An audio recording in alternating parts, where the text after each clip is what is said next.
presentation of Fox Sports. He is the Marlins ace. At 26, Josh Johnson has established himself as one of the National League's premier starters. And boy, do the fish need him tonight. Because tonight, the Marlins face the Phillies ace, Roy Halladay. He was Toronto's horse for 10 years. Now in Philadelphia, just as dominant. Tonight, we've got a pair of aces. Who will be king of the diamond?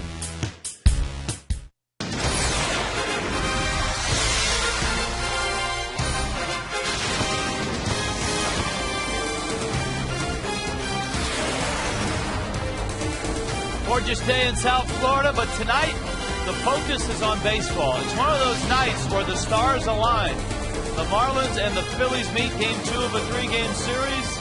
The story for both teams, the guys on the hill, the starting pitchers. Roy Halladay getting loose for the Phillies. You'll see the Marlins for the second time this year. Josh Johnson, the Marlins ace, getting ready to face the Phillies. Hi, everybody. Rich Waltz along with Tommy Hunt. There really is electricity in the ballpark tonight with these two guys out there. There's no question. You can feel it both sides. There are a lot of Philly fans here, a lot of Marlins fans. So you can feel the electricity. A couple of aces in the house.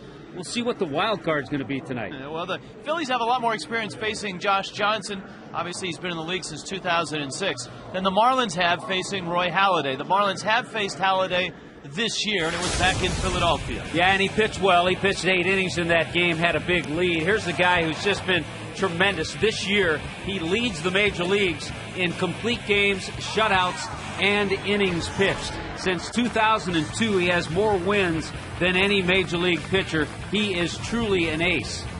Halladay for the Phillies, you put his numbers up against just about anybody. Active career winning percentage leaders.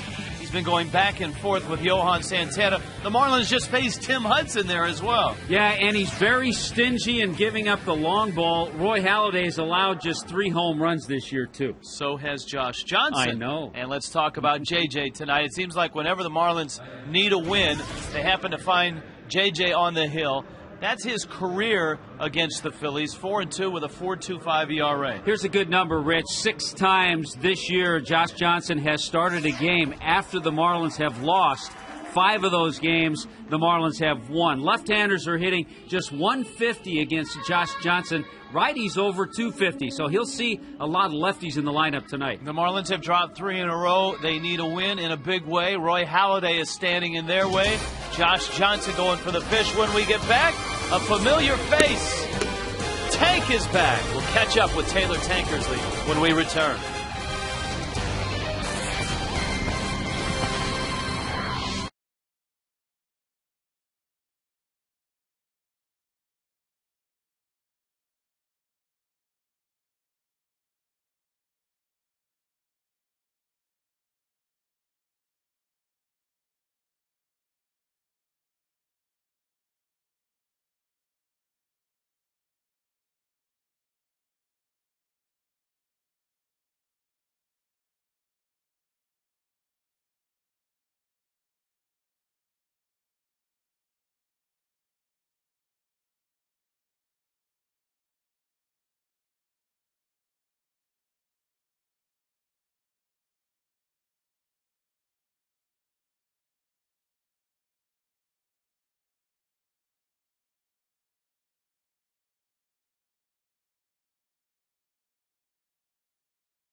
Marlins in about 5 minutes. First pitch leaving the hand of Josh Johnson. Let's check in out in left field. Allison Williams, Jeff Conine.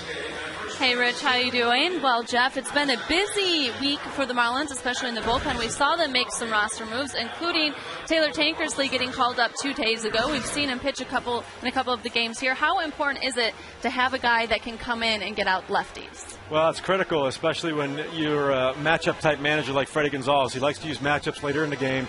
Taylor Tankersley, a former #1 pick, kind of a odd motion. He steps towards the left-handed batter. So as a left-handed hitter, seeing that coming at him, it's a very tough at-bat for them. So he's done a great job the first 2 nights that he's been here, and hopefully he'll continue. And he pitched very well against lefties in New Orleans. I had a chance to talk to him about being back with the club and his first couple games here with the Marlins. It's nice to be able to help the team out, and I knew that I was going to get in there as soon as I got called up because there's not a grace period once you get to the big leagues. And I want to be able to help the team win. I've been able to do my job so far for the most part, but it'd be nice to get in the win column. How are you feeling in that first game versus the second? Both was nerve-wracking. These last couple of days have been just as nervous for me as it was when I first got called to the big leagues, and which is a good thing. I like being nervous. I like being a little uneasy, and luckily I've been able to get the job done. Do you feel like you feed off that nervous energy a little bit? Oh, definitely. Definitely. I'm already amped up as it is, and if you start getting too comfortable, to me, that's not a good thing because then you're flat and then you're not as aggressive or any of that. So I like having the nervous energy. What were the biggest things you tried to work on in AAA? Just throwing strikes. I missed a whole year due to injury last year. I rehabbed all season. I'm very thankful that rehab paid off and that I'm fortunate enough to get to play this game again at the highest level. And it was just a matter of getting my feet back under me, throwing strikes, pitching back-to-back days, things like that. And I feel good as far as that goes. We'll have to see how JJ does tonight, but maybe we won't have to see Tank in action. Hopefully not. And you notice how he said he was nervous because he knows he's the lefty that's got to get lefties out. So hopefully he'll keep on doing that. All right, Niner, thanks so much for your time. We will see you post-game back here in the studio on Marlins Live. Rich and Tommy, they'll have the first pitch between the Phillies and the Marlins. Game 2 coming up.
Marlins Baseball on Fox Sports Florida is brought to you by Checkers. Little place, big taste. By Geico, 15 minutes could save you 15% or more on car insurance. Visit us at geico.com or call 800-947-AUTO. By Toyota, moving forward. And by the Florida Department of Transportation, drunk driving over the limit under arrest. Lively bunch here on a Super Saturday. Josh Johnson, Roy Halladay, Marlins, and Phillies. Here come the Phillies. Charlie Manuel's lineup looks this way. Shane Victorino in center. Wilson Valdez for the injured Jimmy Rollins. Then the familiar faces of Chase Utley, Ryan Howard, Jason Worth is back in to the lineup. And certainly having a terrific year for the Phillies. Raul Ibanez, the Miami kid. Juan Castro's at third base. Carlos Ruiz behind the plate, and Halladay hits ninth. Well, we've been talking all evening about aces, and Josh Johnson gets the first opportunity as he gets ready to work against the Phillies. You see his numbers on the year. It's his first appearance against Philadelphia this year, but he has faced them many times. And over his last 8 starts, JJ's ERA is 1.70. Victorino goes after the first pitch, pops it up. Hanley behind Cantu is there. 1 pitch, 1 out. Marlins defensively. Good to see. 1 pitch, 1 out. Here it is. Coghlan, Maben, and Cody Ross in the outfield. Around the infield, you have Cantu and Ramirez, Dan Uggla, Gabby Sanchez, and tonight doing the catching, Brett Hayes. Jimmy Rollins, of course, as we told you last night, out on the disabled list, re-injuring the calf that put him on the disabled list earlier this year. And the Phillies have been using Juan Castro, Wilson Valdez out at shortstop tonight with Placido Polanco still banged up a bit. Castro is at third, and Valdez, who had 2 hits last night, finds himself back in the 2 spot and back at shortstop. Yeah, Polanco was hit on the elbow the other day, the left elbow, and so he's got a little tenderness there, so he's missed a couple of games here. Charlie Manuel's ball club, of course, came into last night's game having been shut out in 4 of their last 5, including 3 in a row. So the fact that the Phillies scored 3 runs last night must have felt like 13. Mike DeMuro, home plate umpire, calls that a strike. Tim Welke at first, Jim Reynolds at second. Bill Welke is at third tonight. Rhythm, rhythm, rhythm. Always important for Josh Johnson. Both starters will work at a very quick pace. In talking to Josh Johnson about watching Roy Halladay, that was one of the things that really impressed him about seeing him in person in Philadelphia. JJ didn't pitch in that series, but he was watching, and he said Halladay worked so quickly and so successfully. Didn't miss by much. Brett Hayes framed it, and it's 3-2.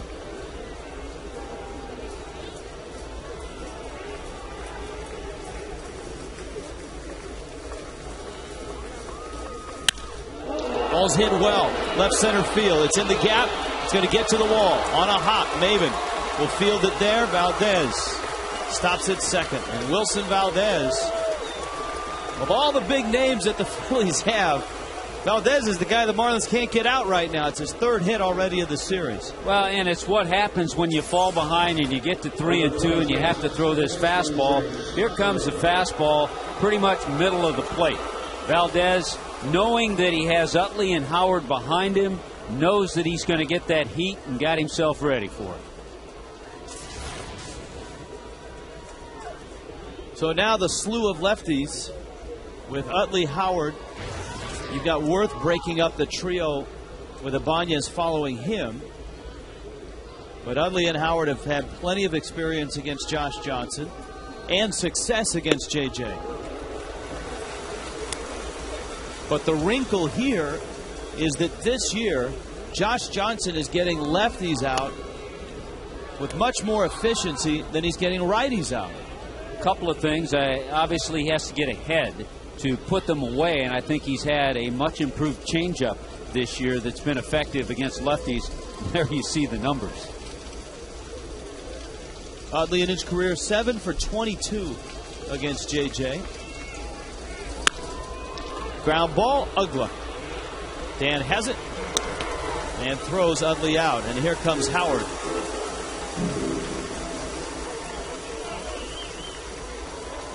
Number 6, first baseman, Ryan Howard. Here comes Ryan Howard. The Marlins always employ the big shift. Last night in a key spot, a great play by Dan Uggla. This was tremendous. He went way to his right turned and threw all in one motion, and he was telling Jeff Conine he did it because he didn't want to think. He didn't want to plant the foot, think, maybe make a bad throw. He just said, no, I wanted to get rid of it in a hurry, and he made a terrific play.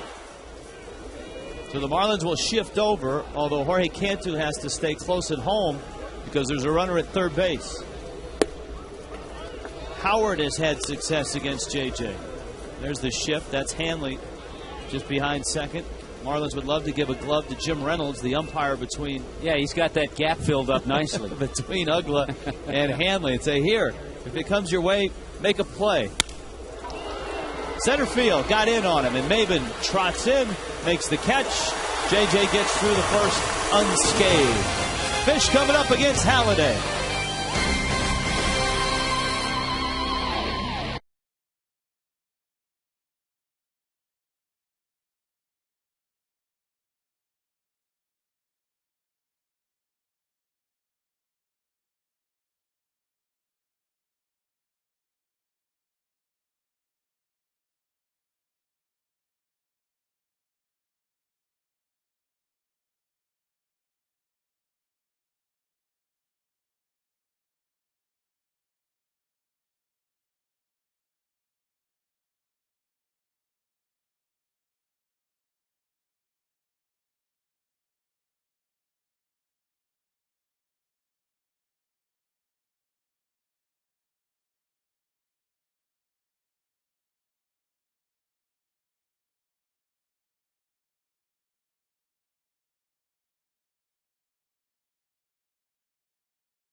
El botón del SAT.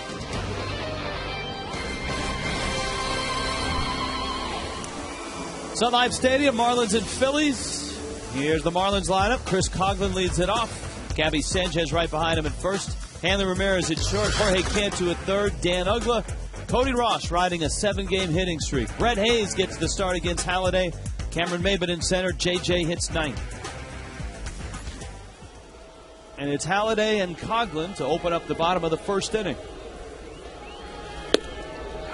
Chris sees a fastball for a strike. Well, you're going to see Halladay work both sides of the plate. See, the ERA has gone up a little bit, mainly because of his last outing. 5 2/3 against the Red Sox. He gave up 8 hits and 7 runs. An un-Halladay-like outing. And he misses down low to Coghlan. Saw the sink to that ball. He'll sink. He'll cut that fastball. Curveball, changeup. 2-1 coming. Outside corner. Halladay, of course, his first year with the Phillies. Signed a huge contract extension. The Blue Jays are actually paying some of his salary this year in that swap of prospects for Halladay. Kyle Drabeck, the biggest name that went from Philadelphia to Toronto. Yeah, top pitching prospect in the Phillies organization at the time. Many felt, or many thought, that maybe the number of pitches that Halladay has thrown, that strike 3 called, Coghlan doesn't like the call and turns to Lou DeMuro, or rather Mike DeMuro, Lou's son, and says, no way. Well, you know what? When you're Roy Halladay, you're going to get this call, and you have to be ready for it. It's pitch 6, so clearly off the plate. But if it's going to be that kind of night, be that way both sides, that's all we'll look for from Mike DeMuro.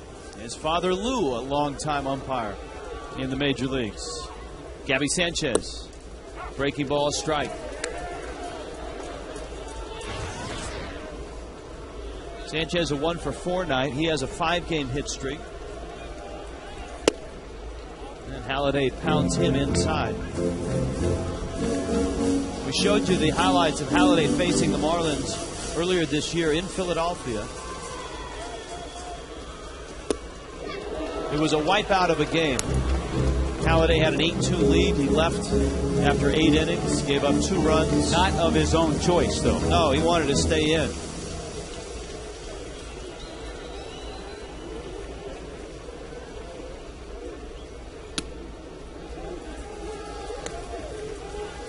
If you've never seen him pitch, and there might be 1 or 2 of you out there that never have, I think you'll be surprised at how hard he doesn't throw. People see his numbers and read about him and feel like he's a flamethrower and a guy that touches 96, 97. You know, when you think about it, he's not a spectacular thrower. He doesn't have that 96-mile-an-hour fastball. He doesn't have that unbelievable Johan Santana changeup. But he has the ability to locate, change speeds, and he has enough on his fastball. And terrific movement. That one was darting out of the strike zone, and Gabby just got a piece of it. And Halladay likes to finish what he starts. 4 complete games already this year, and this is his 11th start.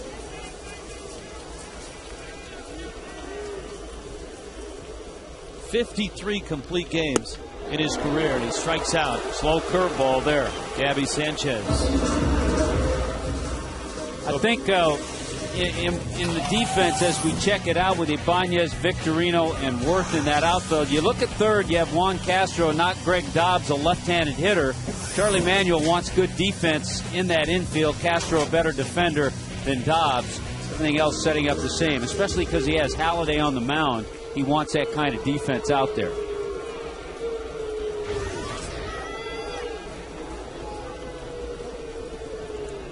Hanley stands in. Hanley is 4 for 8 in his career against Halladay. He slings up a fastball that misses down low. 0 for 4 last night. Yeah, the one guy with the most ABs against Halladay is Jorge Cantu. And that's not gone well for Jorge. He's 3 for 17. Pitch count. That's a topic that surrounded Halladay his last time out against Boston, because he had thrown 132 pitches in that complete game loss to the Pirates. I think, Rich, the Phillies from that point on are going to be a little more concerned and keep a better eye, regardless of what he thinks, if he wants to stay in the game, on Halladay's pitches. 2-1. It's down low. His pitch counts in the month of May, Tommy: 118, 119, 121, 132, and then the loss to Boston, where he gave up the 7 runs. He threw 99.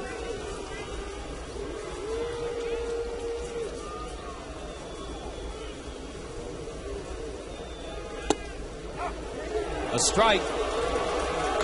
All right, we're just going to check that both sides. That's all that we can only hope for. That one was just on the corner.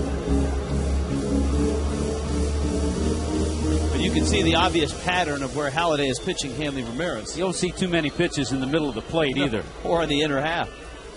See where he goes, 3-2. Hanley hits it hard. Utley on to first. Roy Halladay and Josh Johnson both through the first.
in, got a little something to drink, got a little something to eat.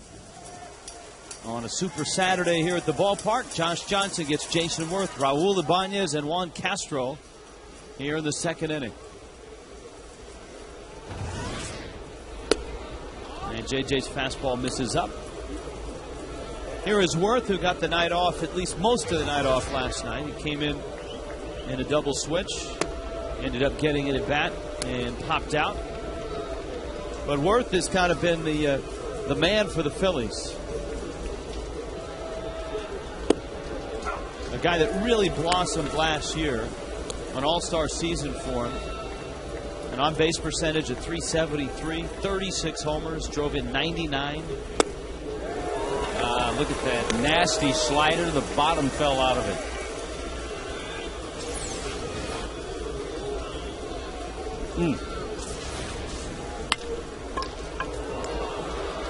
Up the middle for Ugla. Whips it to first in time. And there's an out here in the second inning. The Brewers are coming to town. And on Monday, remember, it's an afternoon game. It's a Subway Monday at 1:10. Tuesday, just look in the Miami Herald for the 2 for Tuesday coupon, 1-877-MARLINS, or visit marlins.com.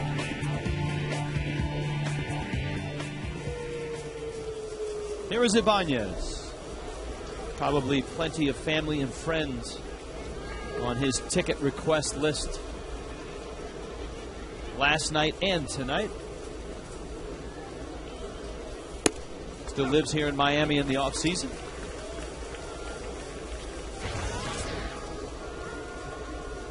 Certainly not having the first half that he had last year, which put him on the All-Star team. That was a nice story, too. A guy who's had a really solid career, and it was the first time he'd ever made an All-Star game.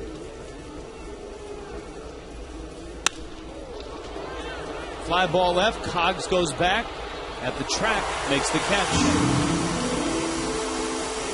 Just the way Chris Coghlan went after that ball is not the way he would have gone after it last year when he was learning the position out there.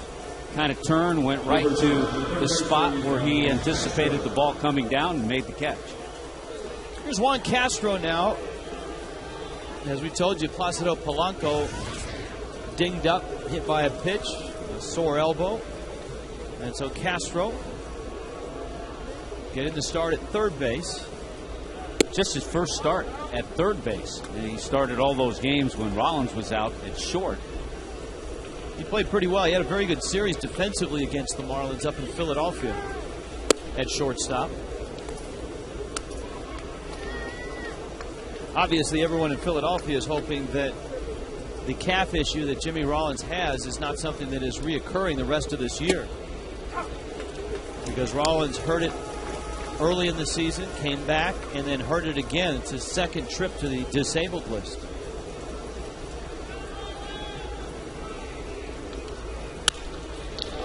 Fair ball. Down the line it goes. Cody Ross plays the carom perfectly.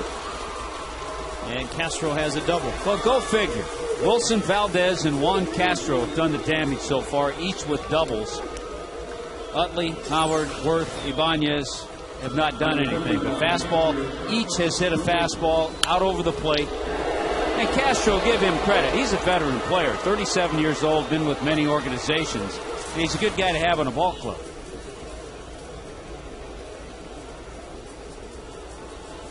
Now Carlos Ruiz.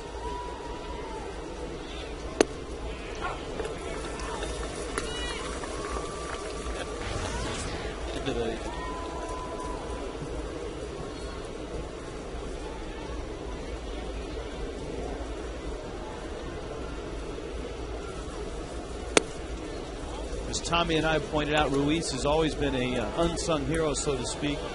Guy that Charlie Manuel took a liking to. A lifer in the Phillies system. 5th year in the big leagues.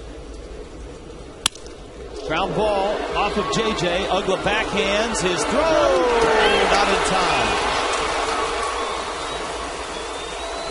But Ugla cutting it off keeps Castro at third. And now Halladay comes up with runners at the corners. Well, that was the whole key. If not for anything, at least keep this ball in the infield. Dan Ugla got to it and actually almost made the play. But Ruiz gets the infield base hit. And now that'll bring Halladay. But a nice effort by Dan Uggla.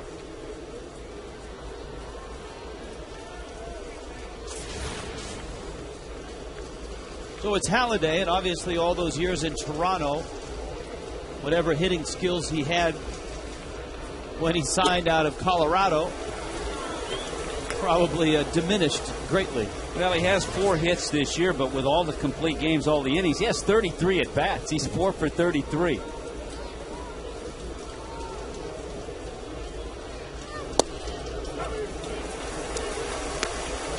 Quickly 0-2.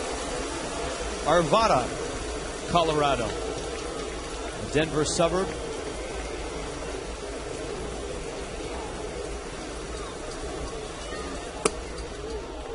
JJ misses low and inside.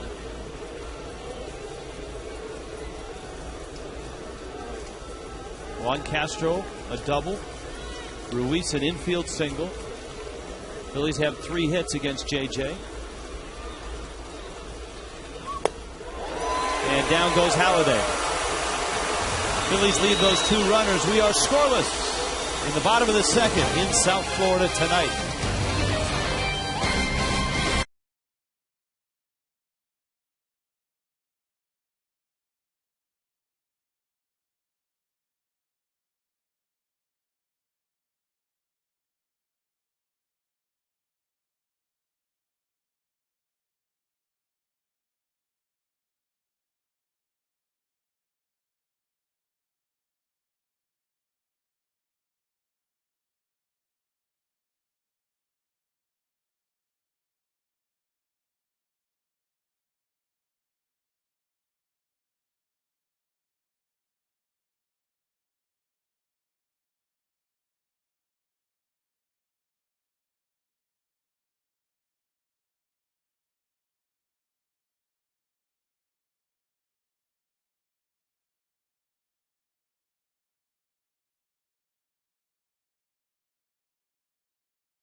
Something here in our Coors Light freeze can.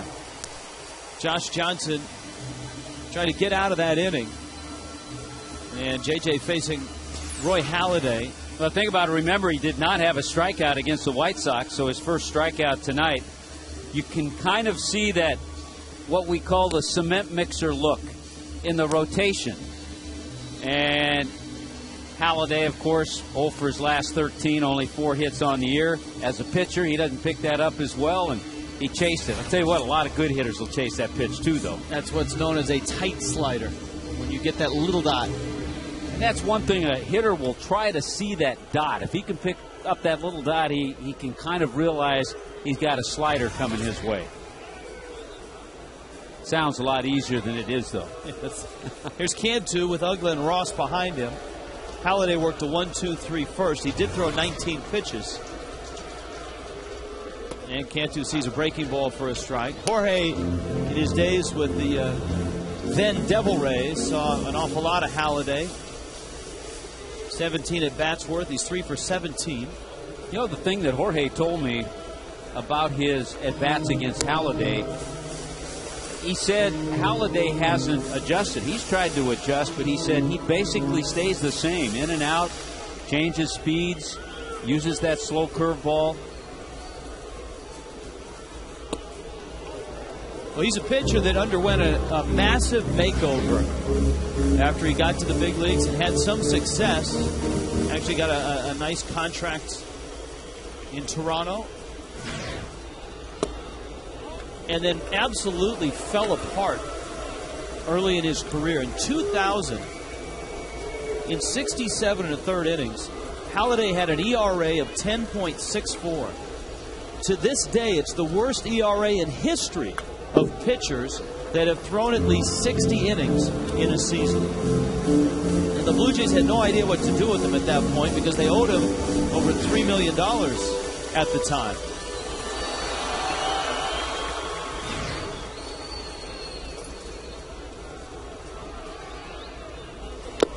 A swing and a miss. It was then General Manager Gord Ash of the Blue Jays that picked up the phone and called one of the organization's pitching instructors, Mel Queen, Long-time pitching instructor, and said, Mel, you've got to fix Halladay. And they actually sent him down. I mean, here's a guy that had had success in the rotation, was owed all that money. They sent him down, and Queen said, no, don't send him down. Send him to AA, and let's put him on the disabled list. And it was a mechanical and mental makeover. In fact, in his first 2 sessions with Mel Queen, he had him throwing in the bullpen without a baseball. Phantom pitching, he called it. He dropped his release point, and he said, I just want you to go down there and throw from this release point. Go down there 25, 30 minutes. And Halladay was thinking to himself, well, when do I get a baseball? And it wasn't until the 3rd day that he actually let him throw a ball from that arm slot, which was much different. He was much more over the top when he was a youngster in the Blue Jays organization. Queen taught him a couple different grips on his fastball, one that made the ball ride away from right-handers and the other that made the ball ride away from left-handers. And Halladay said it was like lightning struck him, because from that point forward, and he got it right away. Right away. From that point forward, he became the Roy Halladay that everybody knows right now.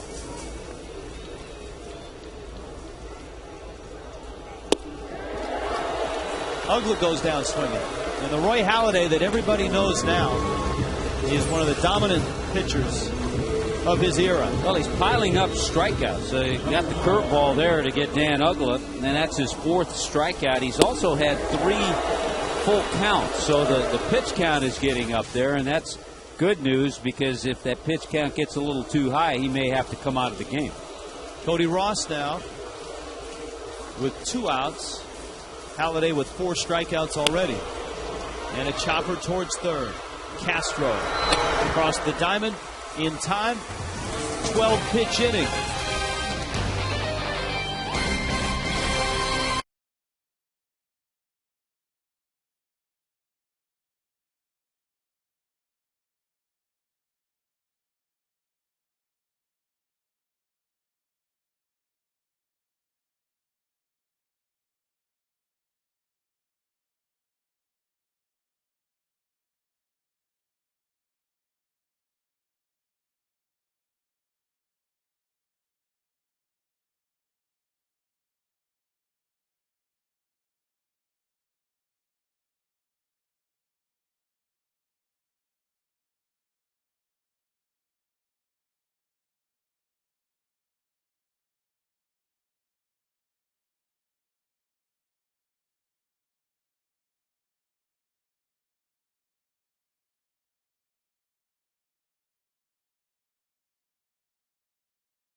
Last year for Josh Johnson, he was an all-star at 15-5 with a 3.23 ERA. Our interactive poll, and you can text your answers to 789-789. Which Marlin has the best chance of making the all-star team this year? JJ and Hanley right now leading in the voting. And I think I said it before. This year, I'd like to see JJ get in that game. Last year, making the All-Star team, but not appearing in the game. He's got the top of the order. Victorino takes a fastball for a strike, and it's 1-1. So JJ has been an All-Star for a year. Roy Halladay has been an All-Star 6 times. Again in the air for Victorino. This time it's Maven who makes the catch. Sometimes you get away with a pitch just because it was off speed, a changeup. It was up, but you have an aggressive hitter like Shane Victorino. He jumped on that hanging changeup, but got under it. So JJ got away with a changeup that was up in the zone. Here is Wilson Valdez.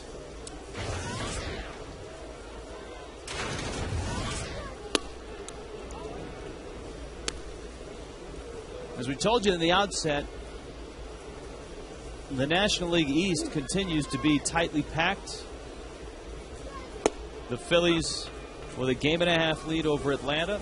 Washington and the Mets open play 3 back. The Marlins 4 back. The Mets finally gave up a run last night. Of course, it wasn't until the 9th inning, and it was a Corey Hart home run to win the ball game. Yeah, 2-run walk-off. Nationals a game over. The Marlins the only team under 500. The Marlins cannot get this guy out.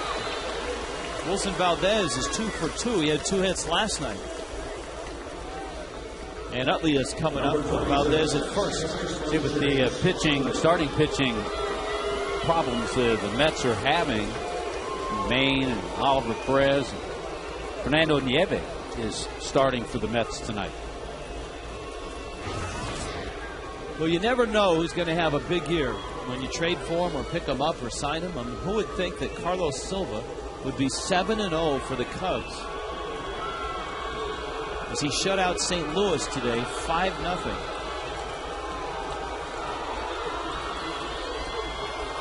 Certainly not Seattle, which took on Milton Bradley and his big salary and sent some money to the Cubs to pay Silva's salary. Ouch. So far, deal in favor of the Cubs.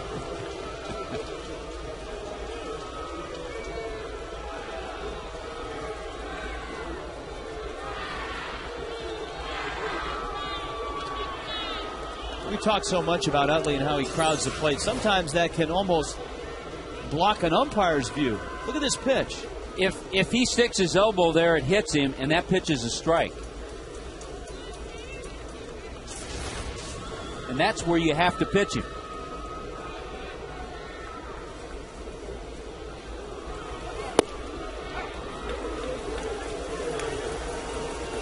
Ball and a strike with an out here in the 3rd. Utley bounced to Ugla back in the 1st.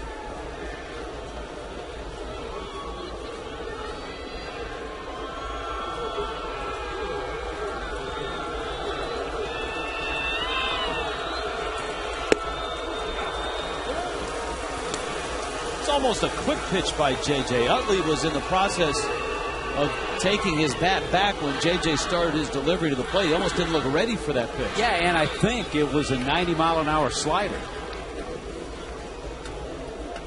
Utley likes to keep the bat out there and just bring it back. Valdez is back. A lot of hitters have that trigger mechanism where they'll get the bat out, and just as the pitcher's about to deliver it, then bring it back.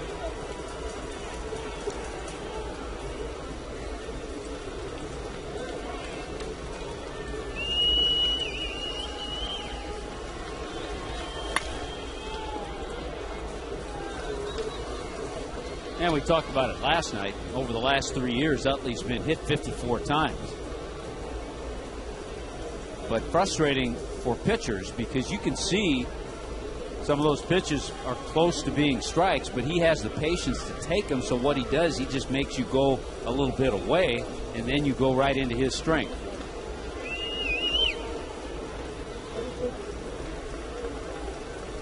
Well, Hayes is setting up inside. That's where J.J. wants to go.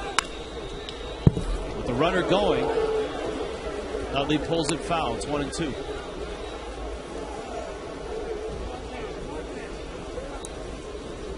Valdez saying he had such a great jump. Let me run again, Charlie. Hard to imagine going into the game last night. The Phillies were last in the league in stolen bases. Look at all those pitches. And the ball that he just hit foul, pitch number 5, to the naked eye, that almost looked inside because of where Utley is standing.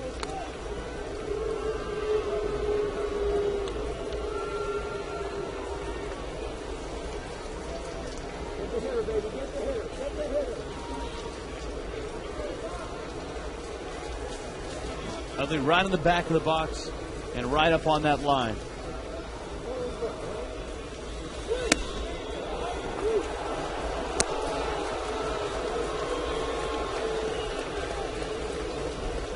That's the first pitch in this sequence that has been out of the strike zone in this at-bat against Utley. Howard's on deck. Valdez is at first. Phillies have 4 hits against J.J. Valdez bluffs. Utley gulps it out into center. Maben comes in, now goes back, and it's off his glove. And it goes all the way to the track. Valdez racing around third. Utley's on his way to third. Valdez will score. And Cameron Maben misplays that ball into a run. You just can't do that in any game, and certainly in a game where you're facing the Phillies and you're facing Roy Halladay. He misplayed it, came in, couldn't regroup and make the catch. He had time to get back and make the grab. Couldn't regroup and make the catch on a ball that fooled him. He came in on. Valdez was able to score a 3-base error because Utley ends up at third base. Cannot allow the Phillies to have runs and just give them gifts. Marlins will walk Ryan Howard and pitch to Jason Worth.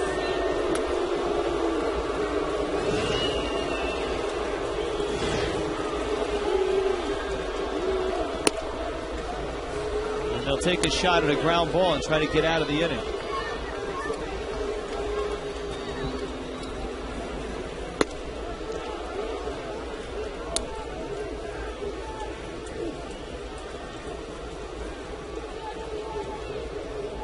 Well, the Marlins had that stretch. They were playing pretty good defense. They'd gone 7 games, I think, consecutively without an error. But still, with some key errors, the Marlins with 40 errors now continue to lead the league in that category. Number 28, right fielder, Jason Worth. Here comes Worth.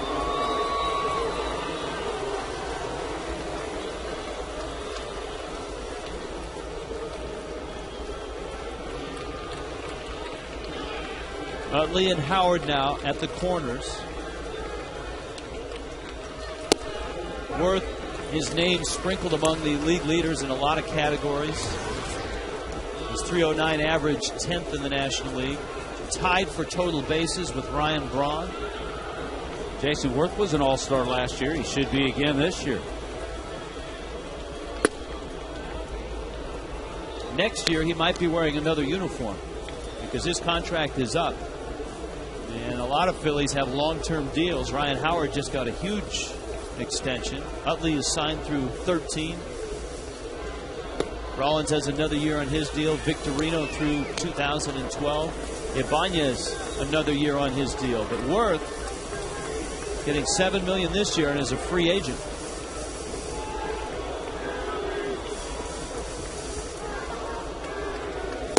That's a beautiful pitch. The other thing that the error in center field does, I mean, it does a lot of things and they're all negative, is it makes Josh Johnson now have to throw more pitches in this inning.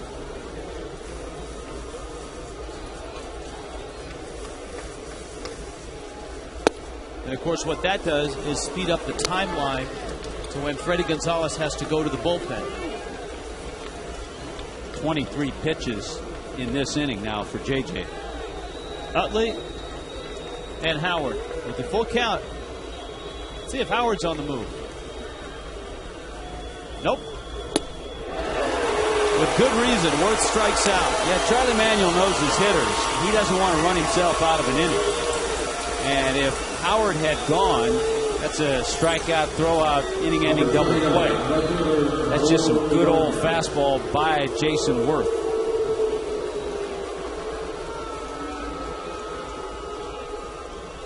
This has been a great place as Fox Exmo gives you a beautiful view of that fastball.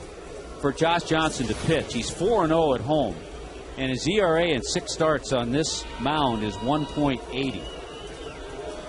If you go back in history in his career, he's 21-9 on this field. Only Kevin Brown in Marlins history has a better winning percentage on this mound.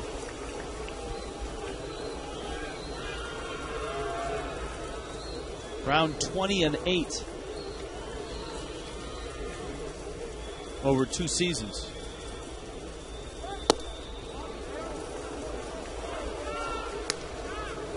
Ball and a strike.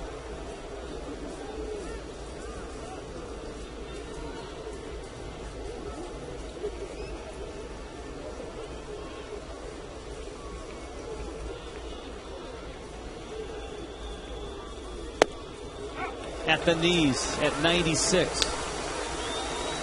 1-2. Well, he's got good stuff. You just hope the offense can do something against Halladay. And then you have to play good defense behind him.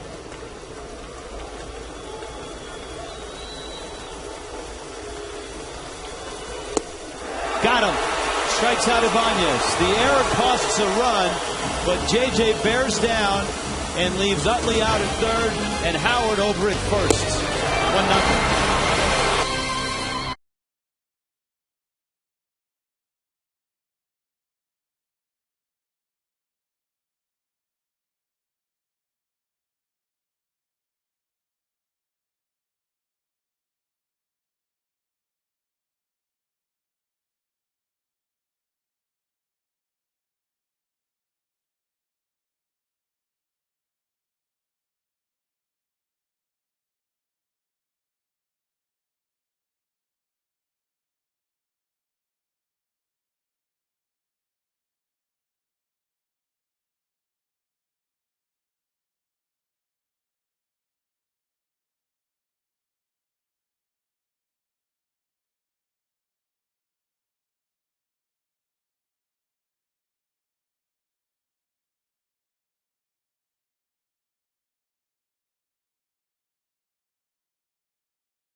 In line, seat selection in the new Marlins ballpark begins this year for current season ticket holders. 1-877-Marlins, the number to call today. Allison?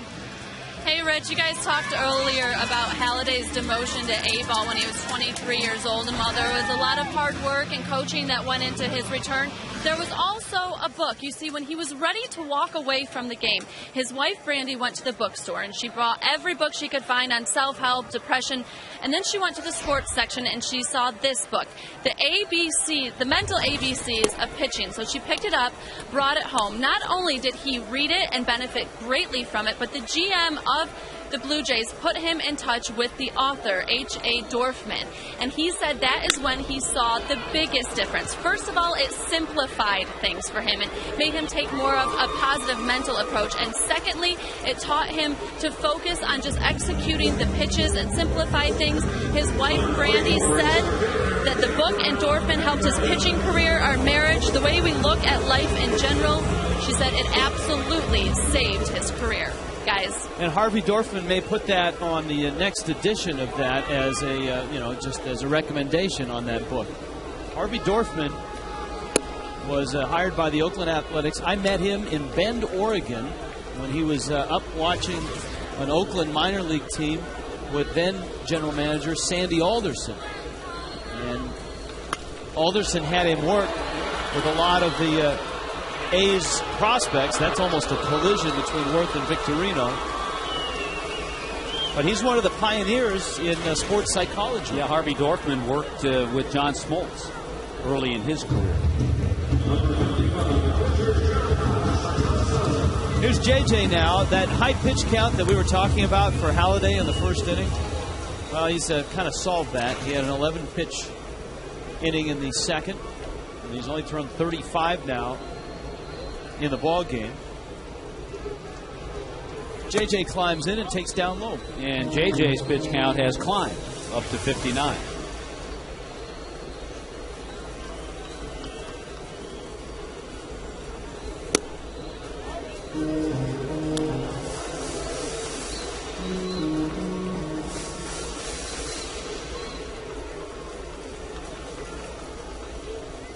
Two-0 coming. This was while we were away. We'll get to it in a moment.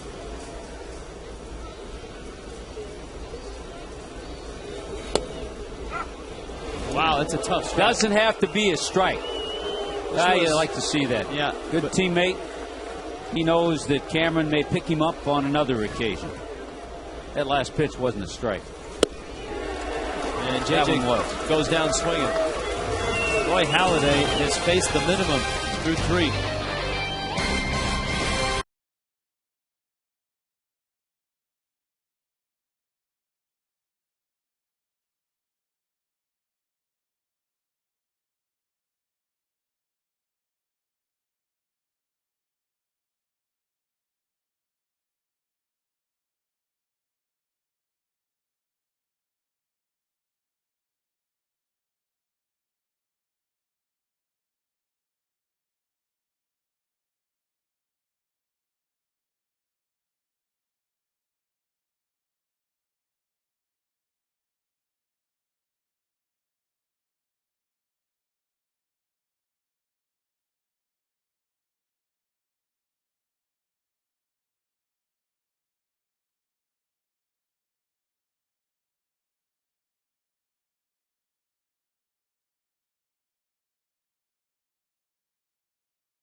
Phillies on top. Roy Halladay in control.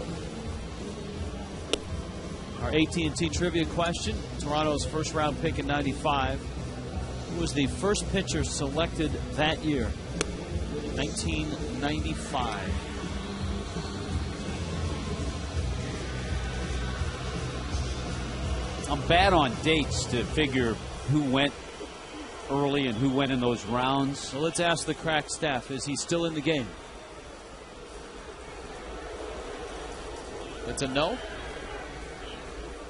I'm not sure if the crack staff knows.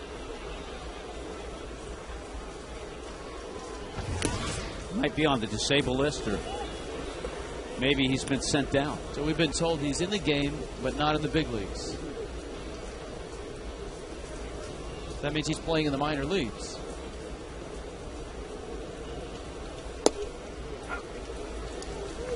It's going to be an awful tough one to guess. Yeah, this will be a tough one. 0-2 pitch. Down low to Juan Castro. We may have to go all the way out to Northern California and check with our crack staff. We have representatives all around the country. Crack Staff Network. Oh, see, now the Crack Staff is backtracking. He pitched last night in the big leagues.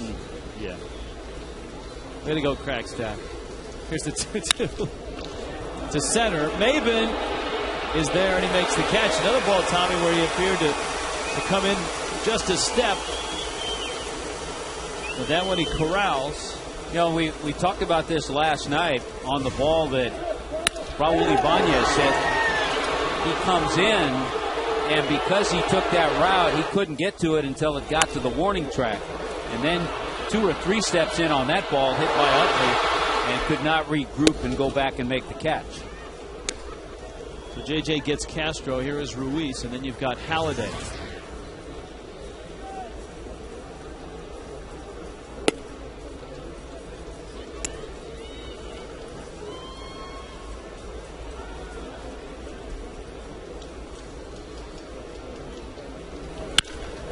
That ball is smoked. Coughlin may have a shot. Ruiz is going to stop. He did have a shot. It is absolutely amazing. The guys that have had the best swings and hit the ball the hardest, Juan Castro, Carlos Ruiz, and Wilson Valdez. Another fastball right there for Ruiz, who came into this game just 3 for his last 28. So it looks like he's starting to come out of things. Halladay struck out in the second. And with 1 out, he's going to try to bunt. And is oftentimes the case, a guy that has spent his first 12 years in the American League, they can't hit and they can't bunt. And you saw Halladay's last sacrifice was last year. And you can hear the intensity of Halladay. He is a workout. You know he's going to work on this. Absolutely. He's a guy that in spring training, it's legendary that he is the first guy at the complex. He has the keys to the complex. It's 5 a.m., 5:30 in the morning, and Halladay's the first guy that walks through the door. Rich Doobie, the Phillies pitching coach, at one time Marlins pitching coach, told me today that we were talking about Halladay and some of the things maybe that he can get across to the younger pitchers. But Rich Doobie said, I don't want my younger pitchers working out the way he does. They couldn't. They couldn't do it.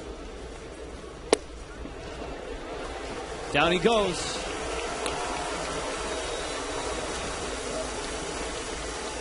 Brings up Shane Victorino now. Shane Victorino has our Geico quote of the day. We forgot what it was like shaking hands. I forgot what it was like to high five some of the guys after a game. I'm breaking a 5-game losing streak. And in those 5 games, the Phillies had scored in just 1 inning over those 5 games. 4 of the 5 they were shut out. They had, I believe, a 3-run inning in the other game. Yeah, against the Red Sox. Even if you go back 10 games, they're 3-7. They've been outscored 42-18 over the last 10 games.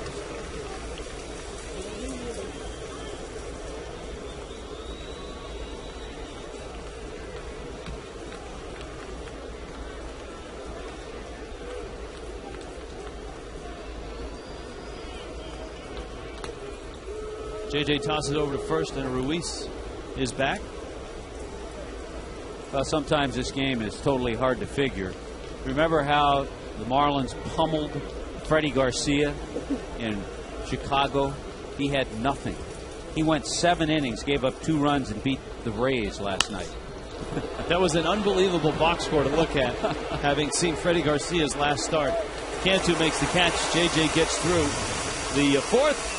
An unearned run. That's it tonight. A 1-0 game.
Hey, South Florida, when you need a car, truck, or van, who you going to call? 1-877-MAROONY. By Publix, where shopping is a pleasure. By Tobacco Free Florida. Escape the addiction of tobacco. Be free. Visit FloridaQuitline.com. By AT&T, find out what's possible with the nation's fastest 3G network. AT&T, rethink possible. And by South Florida Ford, visit SouthFloridaFord.com for great offers. 1-0. Roy Halladay has a run, and that's a dangerous thing. Chris Coughlin, second time through. Bottom of the fourth. For all the success that Halladay has had, Cy Young, 5 times he's been in the top 5 of the Cy Young voting and did not win the award. 6-time All-Star. He's not thrown a no-hitter. He's not thrown a one-hitter. A 2-hitter is the best that he has done in his career. He throws too many strikes. Let's see if our West Coast correspondent came up with the answer here. Kerry Wood. We just received that under the deadline in our network of crack staff. Nice to have staffers all around the country.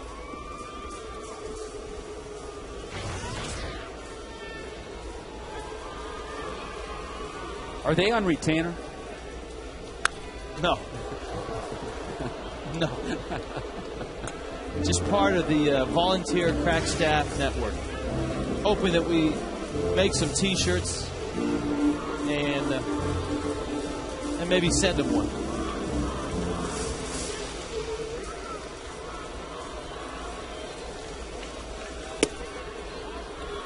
Halladay, you could see the ability that Halladay has. There's a Philly fanatic, so to speak. Got the Flyers hat on. Gabby drives it to center. Victorino out there. You can see just the ability to run the ball away from the right-handed hitters and run it away from the left-handed hitters.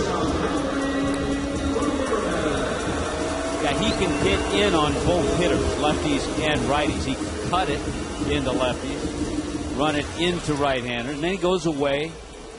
Just a great assortment of pitches.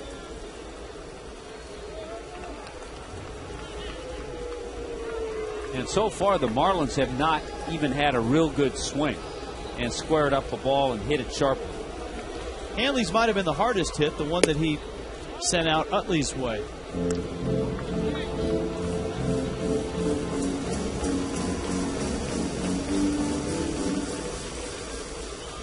Yeah, whatever it is that went wrong in his last start against the Boston Red Sox, he's fixed it.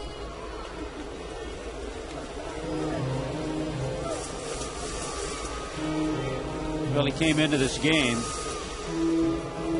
always this kind of ratio in his career: 137 ground balls, 103 fly balls.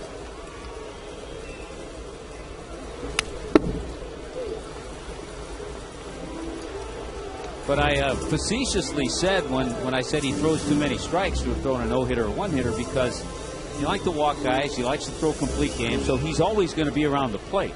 So guys are going to have swings, and if he makes a mistake around the plate, he's going to give up a base hit.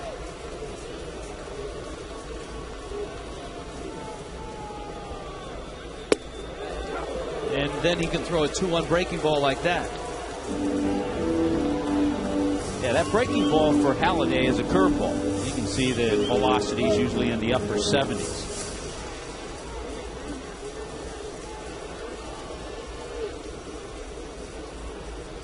Two. Same breaking ball. Hanley got a piece, and Howard runs out of room. And it stays 2-2.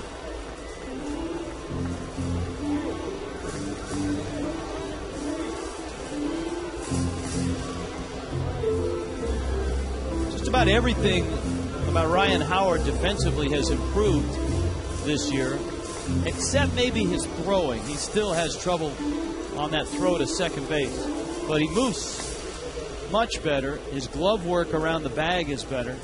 His footwork much cleaner. Hanley was on that one and pulls it foul. Interesting, all of a sudden he saw 3 curveballs in a row. And the last one he had a pretty good swing at, so I would be surprised if Halladay came back with a 4th.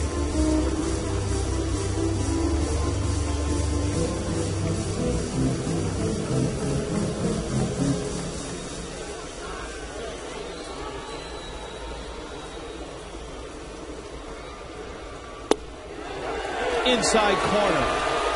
Down goes Hanley. Roy Halladay has faced the minimum through 4.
Not much dancing going on in the Marlins dugout right now. Roy Halladay has been perfect through 4.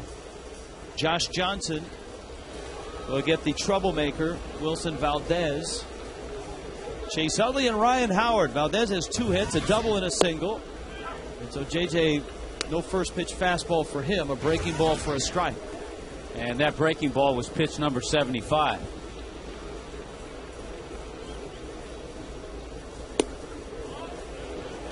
He went, and quickly it's 0-2.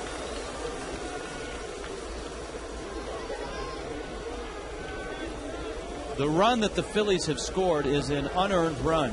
And so Josh Johnson now has gone 22 consecutive innings without giving up an earned run.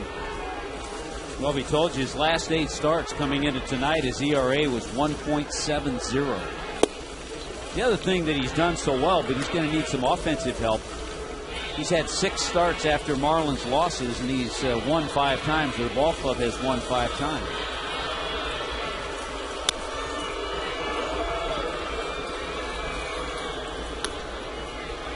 One and 2.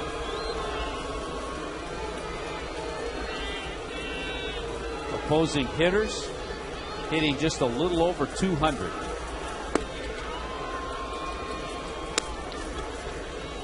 He had 4 starts last year against the Phillies and was 1-1, an ERA of just under 4.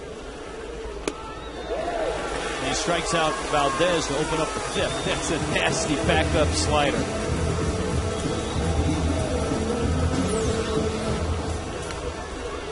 Number 26, second baseman, Chase. Good pitch to get Valdez. Remember his last outing against the White Sox, that 13-0 trouncing. 6 innings, 6 hits, no runs, but no strikeouts for JJ. Didn't have the command of the other pitches, but he managed to get through the 6 innings without allowing a run. And that the only start in his career where he never had a strikeout.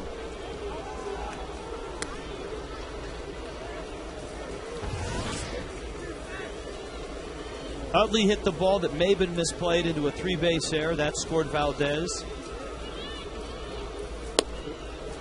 It would have and should have been the second out of the inning and kept Valdez at first base.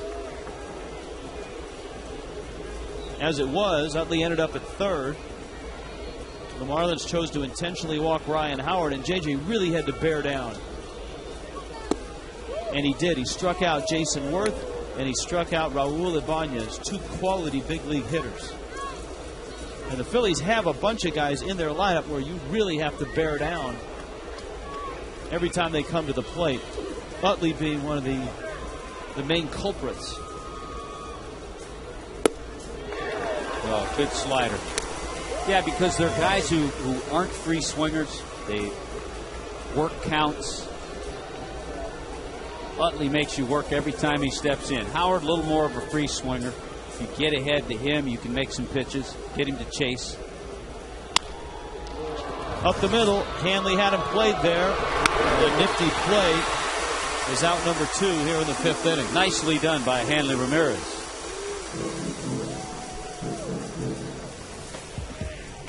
Family Sunday is tomorrow at 1:10. Marlins and Phillies. First 5,000 kids get a Dan Uggla poster, and all kids can run the bases after the game in the Diamond Dash. 1-877 Marlins, the number to call.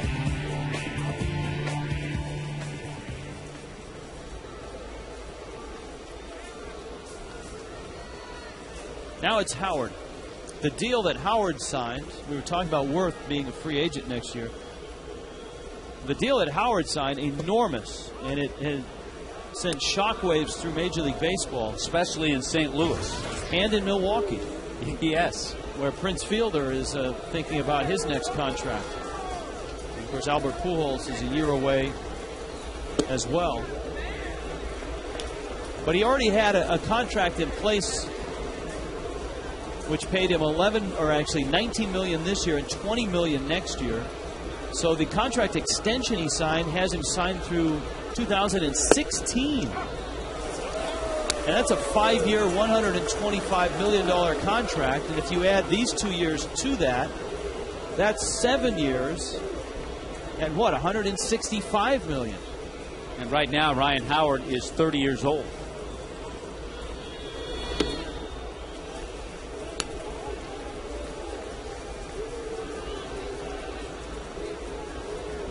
Counts 3-1.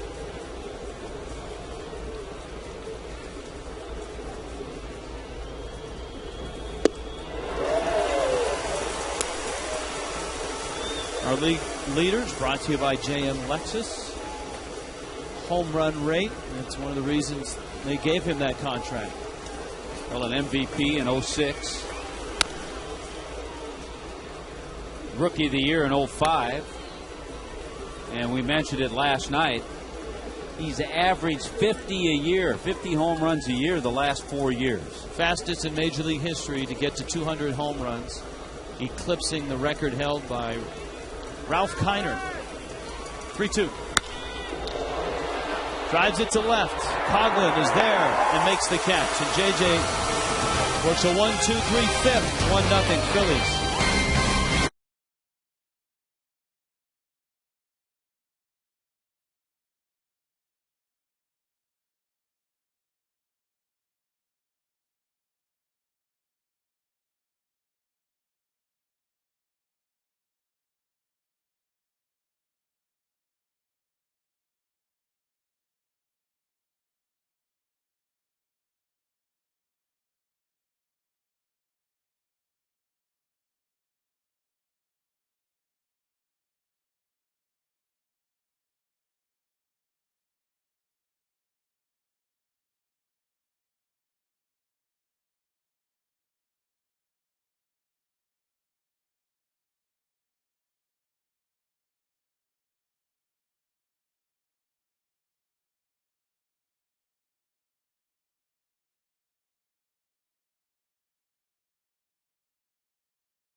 your edge with Just for Men, mustache, and beard.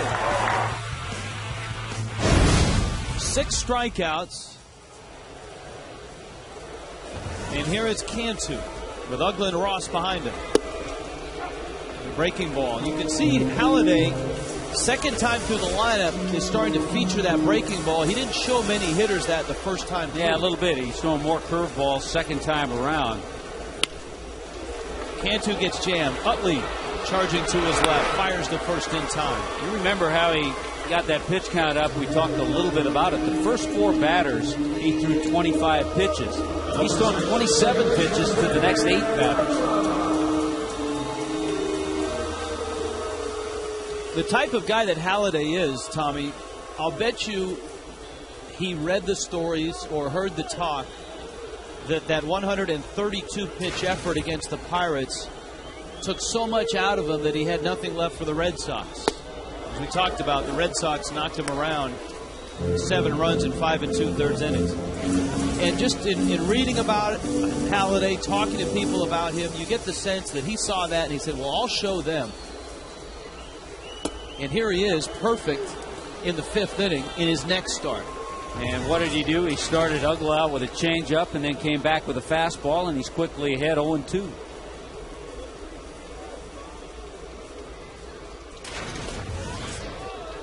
Bounces that one down low.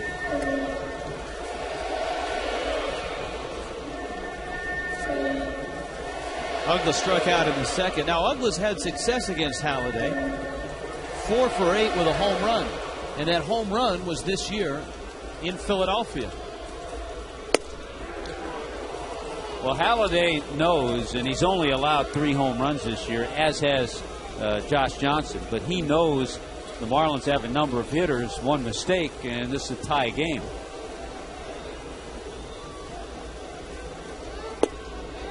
That rides inside as well. The count goes 3-2.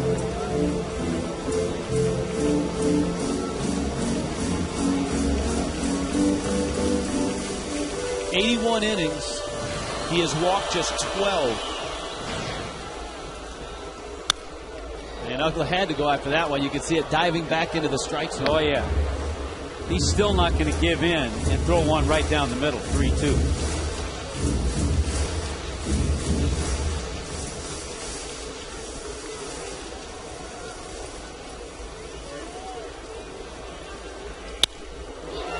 Uggla sends it out to center. Victorino is waiting on it. And Halladay has the first 2 outs here in the 5th. Toyota trend. Toyota moving forward. 297 career starts. His team is 177 and 120. And Halladay at 151 and 77. He's pitched on some teams in Toronto that weren't all that good.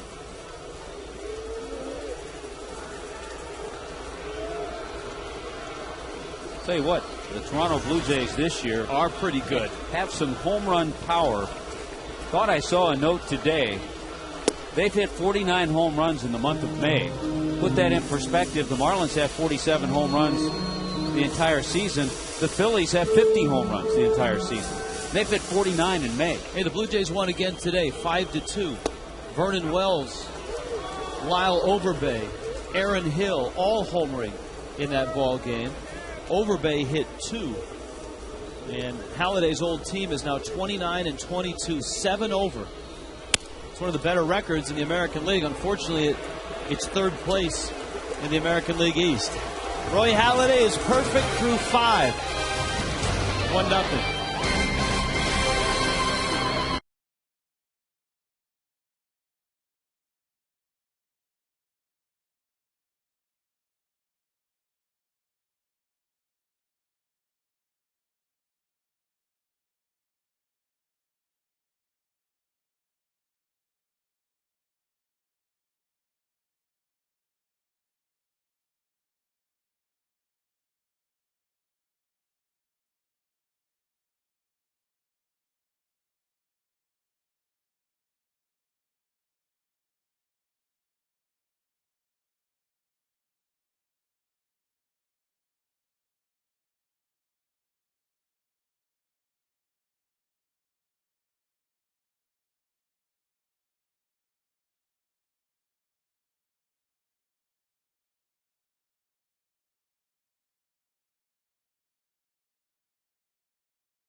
It's a 1-0 game. We check in with Allison Williams. Allison? Hello, guys. Here with Sean Flynn, the VP of Marketing for the Marlins. And if seeing your favorite Marlins players in the All-Star game isn't incentive enough to vote for them, you guys have a few incentives for the fans. We've got a lot going on, actually. You can vote here at the stadium or take the ballots home or actually go online. So, for example, if you're at a game, the folks tonight have an opportunity to pick up a stack of ballots at our fan headquarters and turn them in, and you can win prizes. You get spins on our prize wheel, or a Hanley Ramirez figurine, or even tickets to future games. So a lot going on. Plus, we have a ballot stuffing contest, which we actually had last year.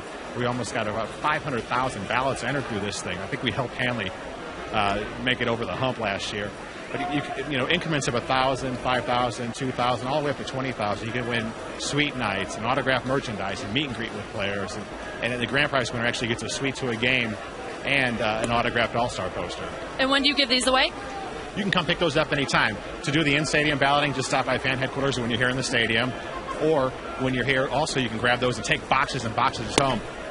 We actually had somebody come in last week and pick up 15 boxes, which is almost 30,000 ballots or something crazy, and take them home. And the third component we have is an all-star contest, an online all-star balloting contest, where if you vote 25 times, you get 2 free tickets to a game, and you're entered to win a suite night. Awesome, Sean. Thank you so much for your time. Fans, no excuse not to vote then, right, guys? No excuse at all. Jason Worth goes down swinging against Josh Johnson. We have our interactive poll tonight, and you can text your answer to 789-789. Regular messaging rates apply. Which Marlin has the best chance of making the All-Star team? And Josh Johnson is not disappointed tonight. He's gone 5 1/3 innings. He has not given up an earned run. The Phillies run unearned. J.J. lowering his ERA. His record coming in is at 5-1. And here is Ibanez. This is start number 11. J.J. has 3 no decisions where he's left with the lead, only to have his bullpen lose that lead. Yeah, each of those games the score was 4-3 also. Well, a lot of times we bill a pitching matchup and it doesn't materialize. I would say this one's materialized so far. 0-2 coming to Ibanez. J.J. rides it outside. There have been some pretty good pitching performances. Matt Cain, the young right-hander with the Giants last night, a 1-hit, 5-0 win against Arizona. Good hitting lineup. That was Cain's second career one-hitter. 1-2 is high. The only problem, Tommy, with this pitching matchup, and that is pitch count. 101 pitches now for Josh Johnson. A roller. Sanchez flips. JJ's there. And he's on the bag. Only 64 pitches for Roy Halladay. Another nice outing last night, and we'll see this guy in the upcoming series against Milwaukee. Good backhand, nice flip. It's nice to be able to flip it as a first baseman when you have a pitcher that's 6'7". Nice and soft in our Fox Exmo. Giovanni Gallardo, a shutout. He was the recipient of that Corey Hart 2-run walk-off. And Gallardo got the win in that game against the Mets. I think the Mets scoreless inning streak ended at 35 innings at that point. And Santana wasn't that bad last night either. He went 8 shutout innings. He gave up just 3 hits. So some good pitching around the league. I think Corey Hart is feeling good now. He's hit 2 home runs tonight. And Milwaukee leads the Mets 7-3 in the third.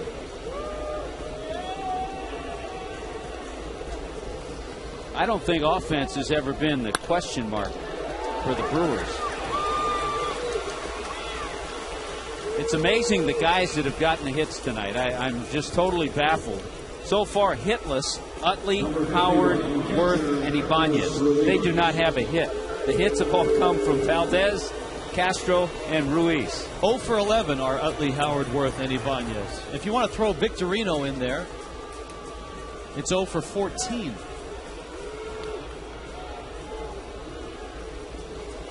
Here is Ruiz. He has 2 of those hits.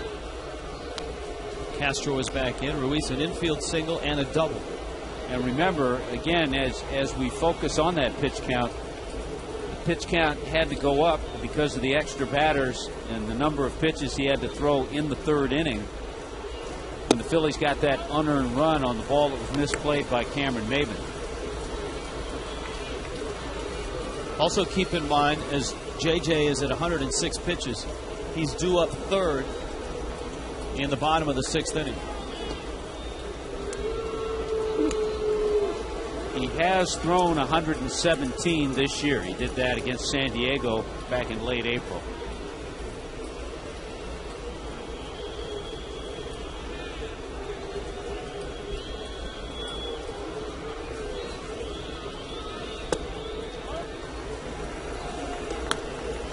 He's gone 2-0 on the Phillies catcher. You think of a lot of things.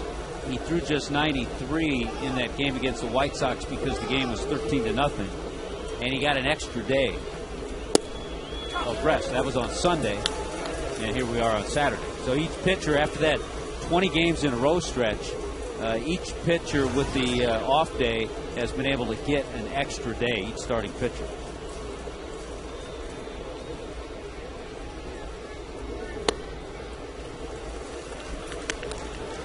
Now it's 3-1. It's Halladay waiting on deck.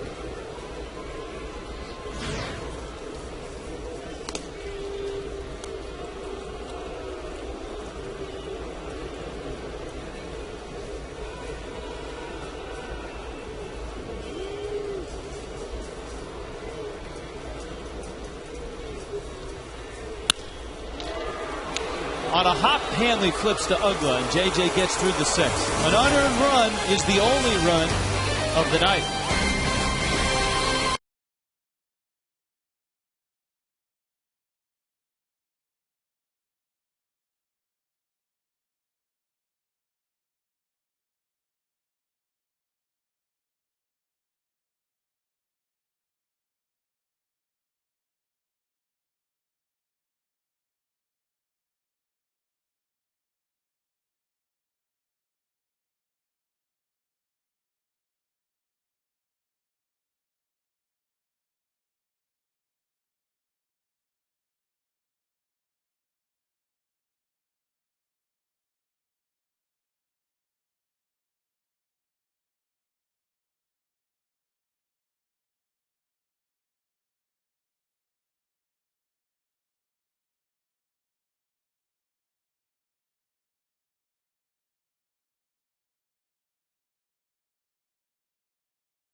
The Aces have been dealing tonight. Josh Johnson and Roy Halladay. The Phillies have an unearned run, a 1-0 lead, and Roy Halladay has been perfect through 5 innings.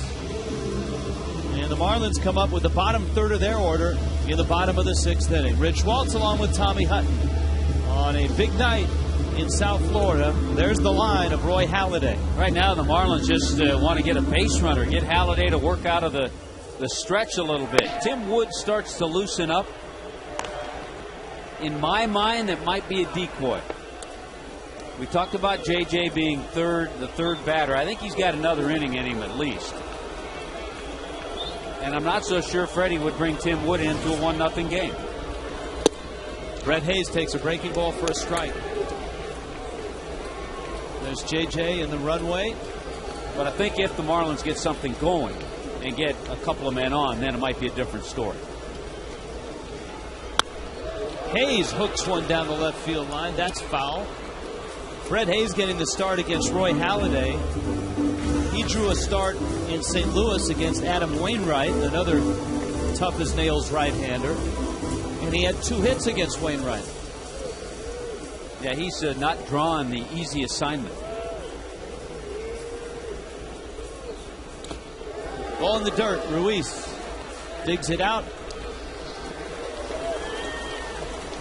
And another strikeout, the 7th for Roy Halladay. And here comes Maben. For a guy like Halladay, you suspect, as intense as he is, the fact that he's got a perfect game going in the 6th inning is probably not at the top of his priority list right now.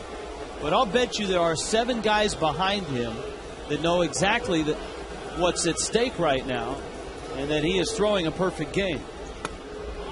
We've seen Cameron a few times try to drop down a bunt for a base hit. Not a bad idea. I think the priority for Halladay right now is that he knows he has a 1-0 lead. That's it. And the guys behind him don't want to be the one that makes the error.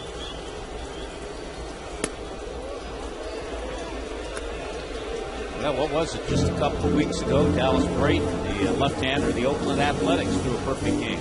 19th perfect game in Major League history. We just saw Mark Burley, who threw one last year.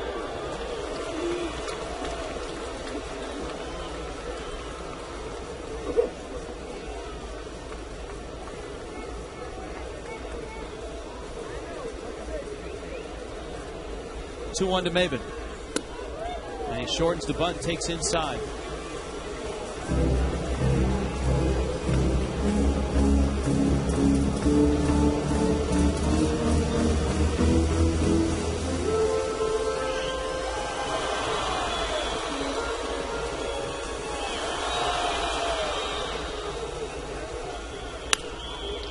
Chopper in the hole and short.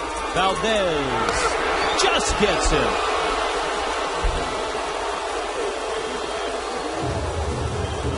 Two outs. As an infielder, you'd rather have a ball like that than a routine, because you really don't have time to think. And so Valdez makes a strong throw. Good play on his part. Got a good stretch from Howard. And got Cameron Maben by a half a step. And Josh Johnson is going to take the at-bat and come out to pitch in the 7th. Halladay gets a nasty strike on a pitch that was running away from JJ on the outside black. It's 0-1.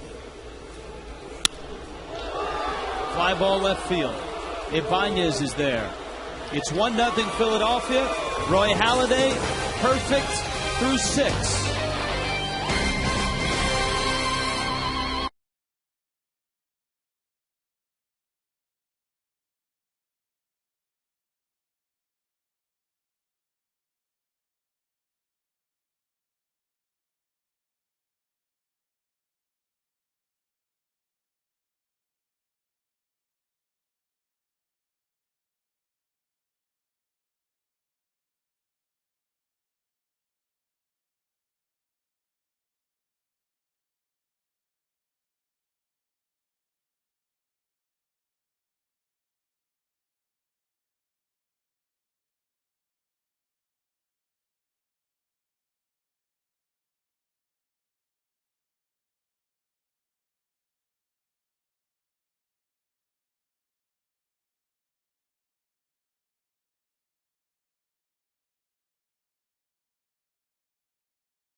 Arrives.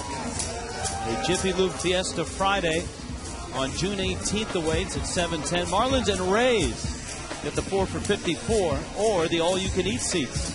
Plus, play Billy Bingo. And 4,000 winners will get an official Marlins Mermaids swimsuit calendar. 1-877-Marlins.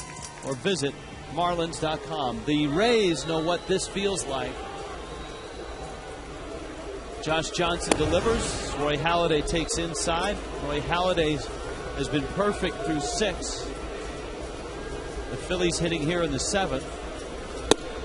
And Josh Johnson trying to make it a quick pitch inning as he's at 112 pitches now. Well, we talk about it often. It's nice to get that last out and then have the pitcher lead off the inning. So by getting Ruiz to end the 6th inning on that ground ball, pretty good play by Hanley. It's short.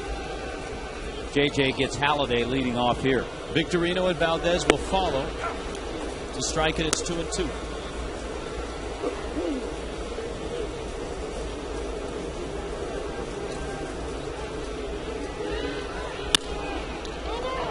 Gabby again. They've got that play down. I really do think a lot of things factored into Josh going back out there.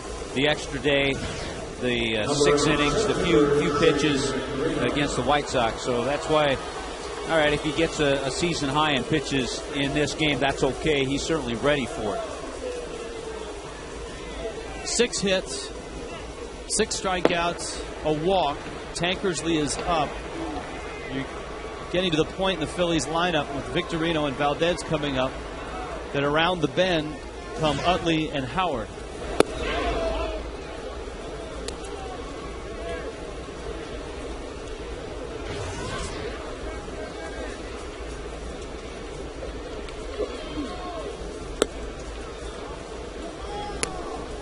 Victorino has hit it in the air all 3 times. He's flied out to center and popped to short twice.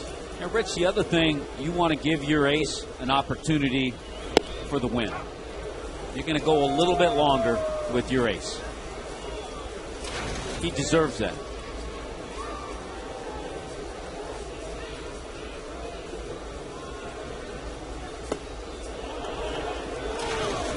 No swing.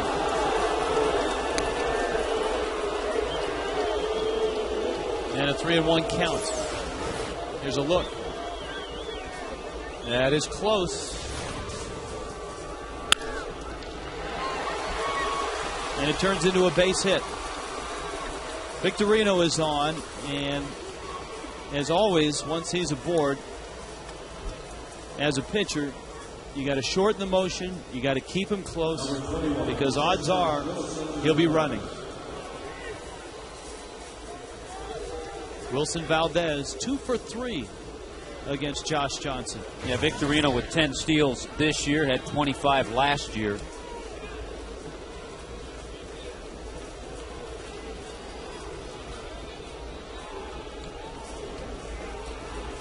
Had a big one in the game last night.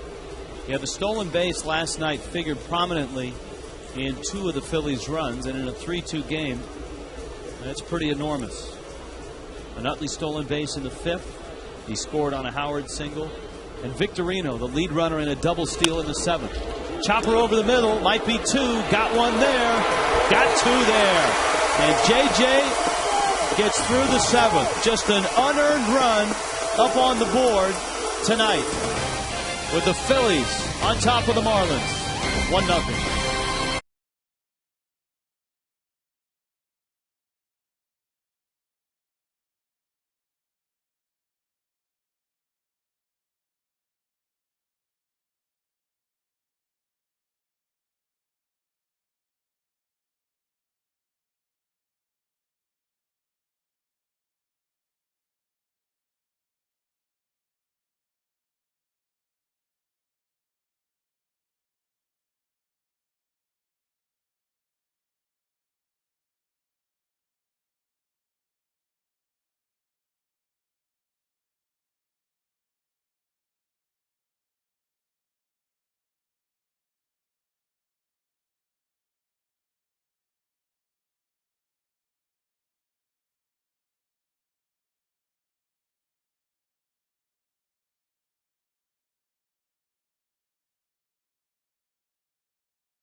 11 in Oakland.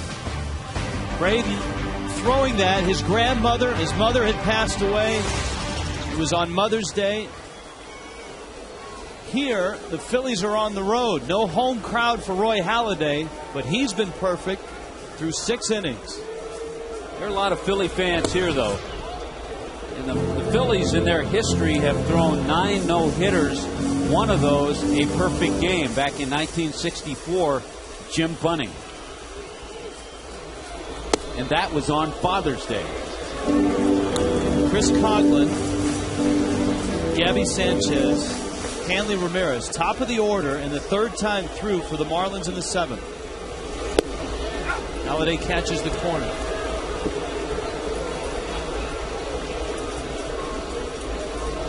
They're not that much of a jump. In fact, he's better the 2nd time through.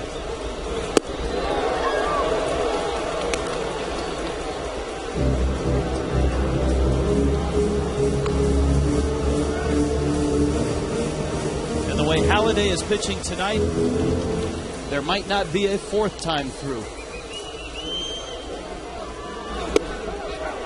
Outside corner.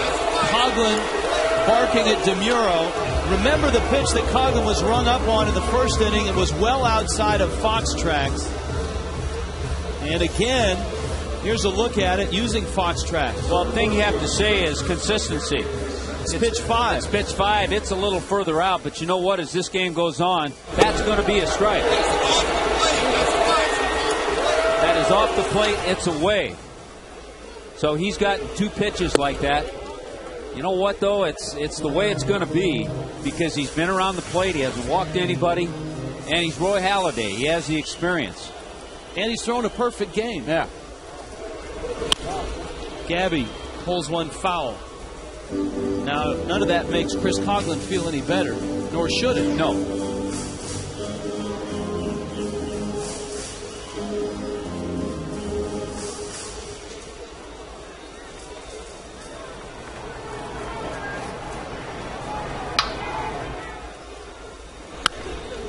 Sanchez pops it up. Howard and Ruiz. Remember last night, Ruiz had that untimely meeting with that corner. He was a little more careful this time on his way over to that area. This is last night. This is like a TKO. Watch this. Boom, and then boom. Standing 8 count. Well, actually a sitting 8 count in that case. 1-2.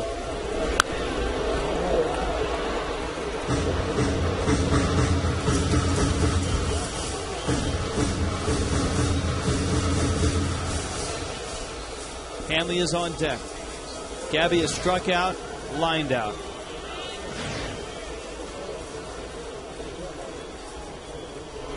The Marlins don't really have a ball tonight that was almost a hit. It was the ground ball in the hole at short by Cameron Maven. Cantu hit a pretty good ground ball in the 5th inning to second. Hanley hit a sharp grounder to Utley, but no diving catches, no spectacular plays. 2-2 is down low, and now it's 3-2.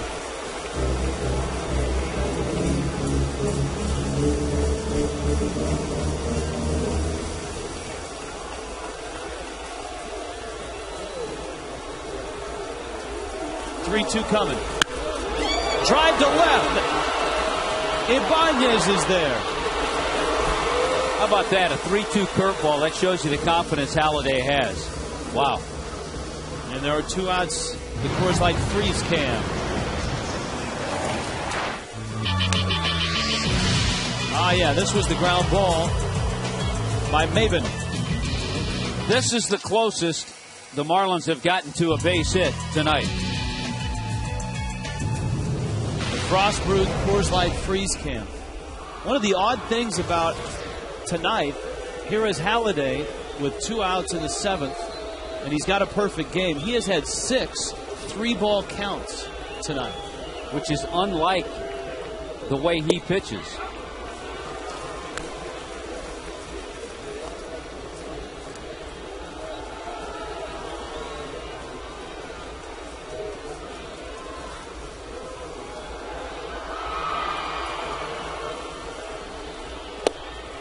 You rarely see him go 3-0 on a hitter. In fact, last year, he went 3-0 on a hitter only 16 times.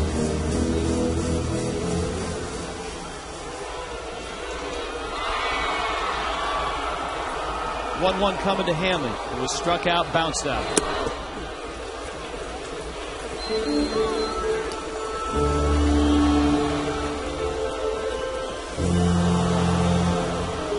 His next pitch will be number 90. Back in 1995, the Marlins had a no-hitter tossed against them. Ramon Martinez of the Dodgers. That almost hit Hanley. And now it's 3-1. So this is the 7th 3-ball count that Halladay has had.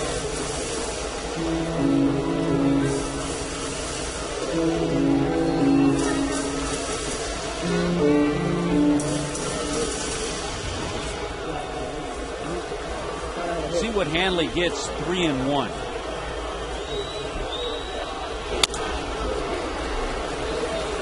Sinking fastball. Roy Halladay has never thrown a no-hitter. He's never thrown a one-hitter. He's thrown a two-hitter.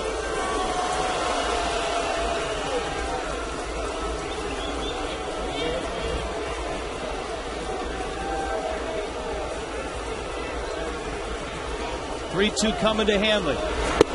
Inside corner. Struck him out. Roy Halladay, for 7 innings tonight in South Florida, has been absolutely perfect.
I mean, nobody talks to Roy Halladay, not even the guy that stretches him. And you know that with a perfect game through 7, no one dare whisper anything to the big right-hander out of Arvada, Colorado. Well, a big double play for the Marlins and for Josh Johnson that last half inning. A bouncer up the middle for the double play. Our Checkers double play of the game. So that helped JJ get through that 7th inning, getting the double play off the bat of Wilson Valdez.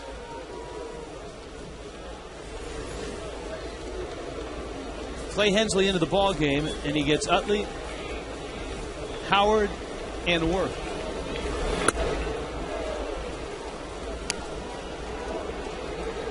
Marlins had to bring Hensley into the ball game on Thursday night in an 8-3 loss to Atlanta, when they just about ran out of pitching after a rain-shortened start by both Ricky Nolasco and Tim Hudson.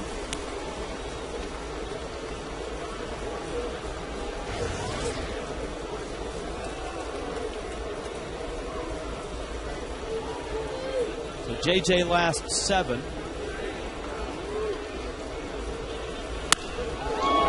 Utley to center. Maven goes back and makes the catch.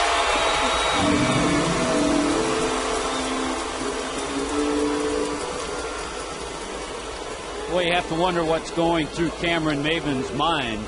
Obviously, he's seeing his team getting no hit, but the only run on the scoreboard for the Phillies was because of his 3-base error.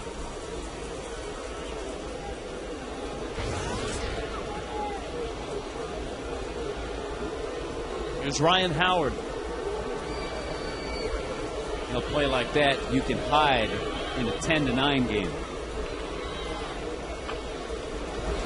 Or at the very least, you can feel like you can come up as a hitter and even the score. But tough to do on a night like tonight. Tough to do on a night like tonight.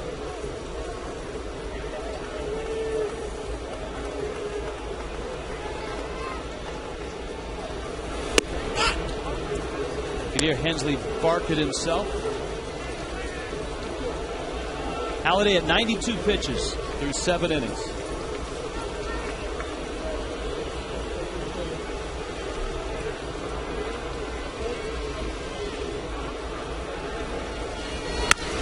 Howard pulls it foul. Here's the play that resulted in the only run of the game and the blemish against Josh Johnson.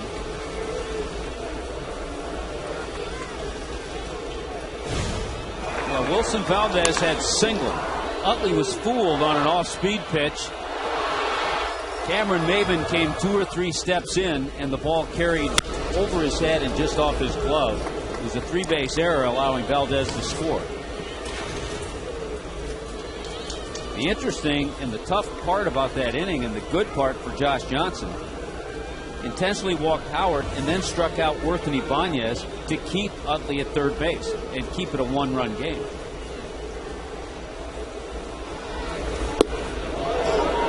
Now there's a pitch that It's got to be both ways. If Roy Halladay threw that pitch, I understand that DeMuro strike zone's got a little bit bigger, but it's got to be both ways at this point. here's the 3-2. Hensley with a dive bomber of a changeup strikes out Ryan Howard.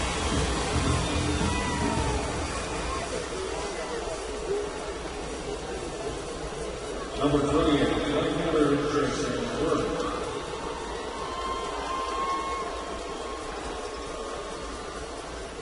Now Jason Worth.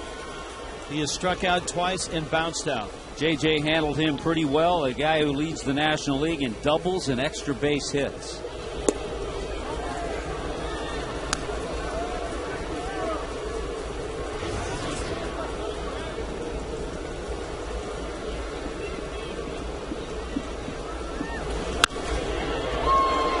In the air, Cogna eyes it, has it. Bottom of the 8th, Roy Halladay going back out with a perfect game.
92.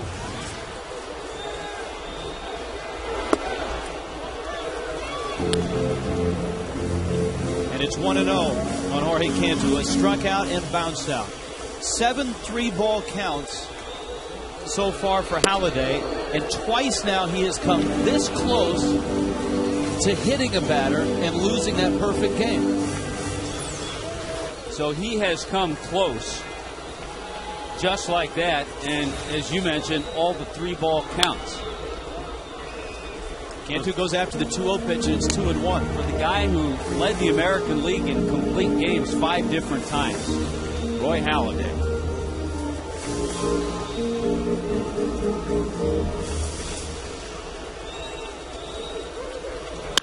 Cantu, diving stop. Castro on his feet, throws him out. Wow. Remember, we talked about it earlier. Greg Dobbs would be in there against the right-handed pitching with Polanco not able to play. Charlie Manuel wanted the better defender, Juan Castro. He saves the no-hitter with that play. It's our Home Depot defensive play of the night, doing more on defense. Now it's Ugla. He's 0 for 2. Went down swinging in the second. Flied to center in the fifth. When Halladay beat the Marlins in Philadelphia, he gave up 2 runs in 8 innings. It was on April 16th. He gave up 8 hits. Didn't walk anybody. Ugla had a homer. Hanley had a couple of those hits. Breaking ball misses inside. Yeah, Dan Ugla took him deep in that game.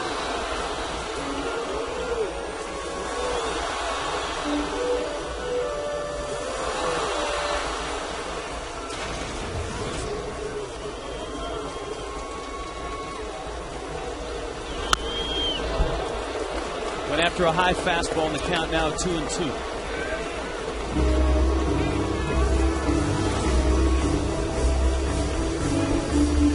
He's at 100, which is no problem for Halladay. 2 starts ago, he went to 132.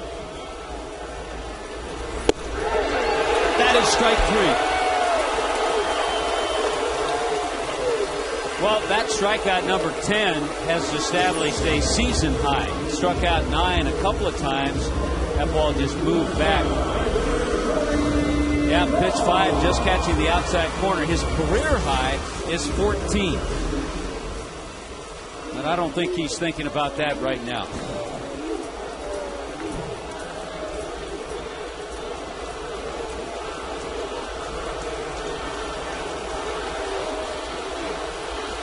Cody Ross.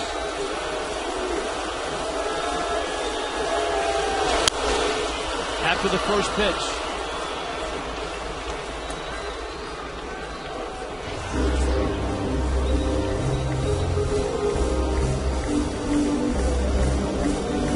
Leo Nunez in the bullpen.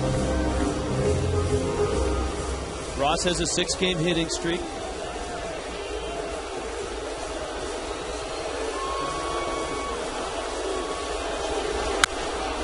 He pops it up. Valdez. Roy Halladay is 3 outs away from a perfect game. Phillies 1, Marlins 9.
Roy Halladay and the Phillies on top of the Marlins.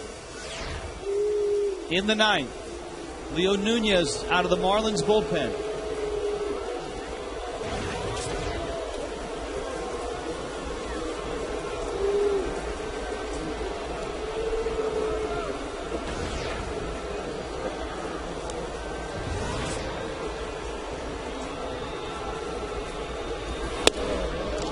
Nunez misses outside. Raul Ibanez, Juan Castro, Carlos Ruiz.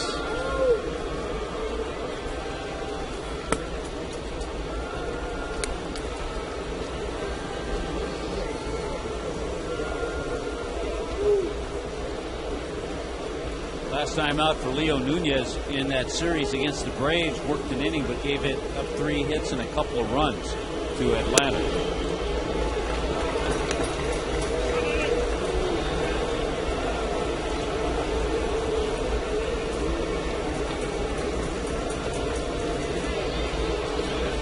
You know, the only walk for Josh Johnson was an intentional walk. Hensley had the 8, JJ the first 7. It's a fair ball. Gabby steps on the bag. Got the green light. Ibanez did on that 3-0 fastball. Gobbled up by Gabby Sanchez.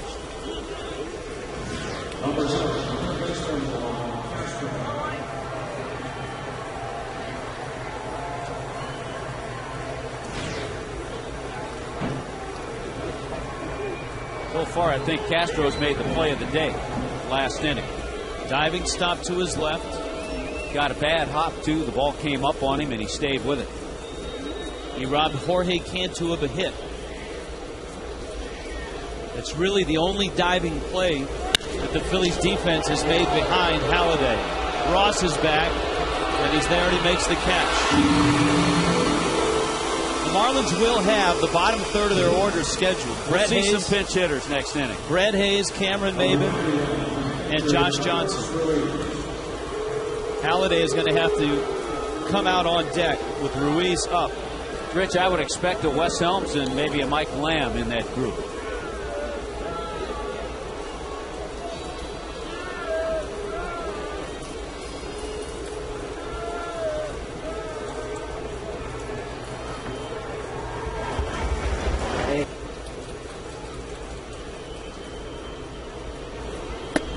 Nunez splits the plate with a strike.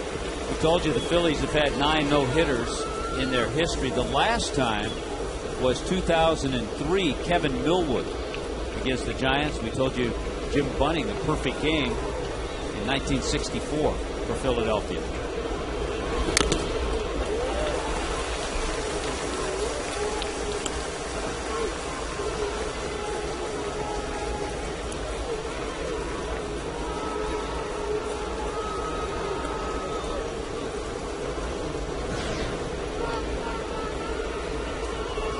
Two.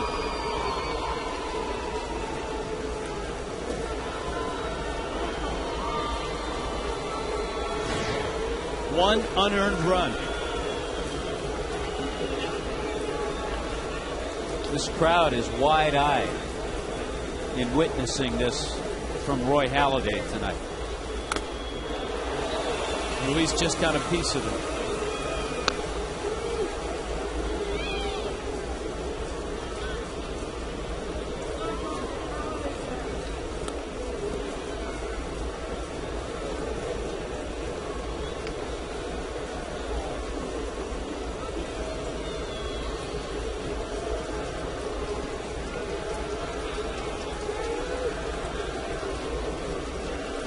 Oh-2. It's also at this point of the game the quietest 25,000 I've ever heard.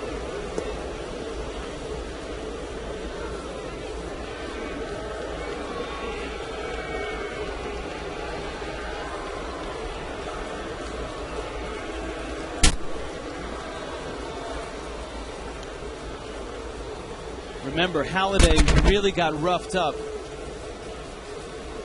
in his last start against Boston. hasn't seemed to bother him at all tonight. No, he went 5 2/3, his shortest outing of the year. An 8-3 loss to the Red Sox. Gave up 8 hits and 7 runs, 6 of those earned. Only had 1 strikeout in that game. Quite a contrast tonight.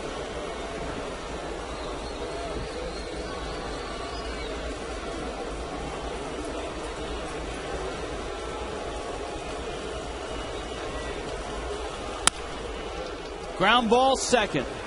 Ugla flips to first. Roy Halladay has 3 outs to get for the 20th perfect game in Major League history. 1-0 Phillies.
In the bottom of the ninth, his Phillies have a 1-0 lead. Well, here's a little synopsis of what Halladay has done. He has painted inside and outside corners all night. He has 10 strikeouts. He's done it with cutters, with sinkers, with curveballs, some changeups. He's got Marlins hitters to chase pitches. He got help defensively as well.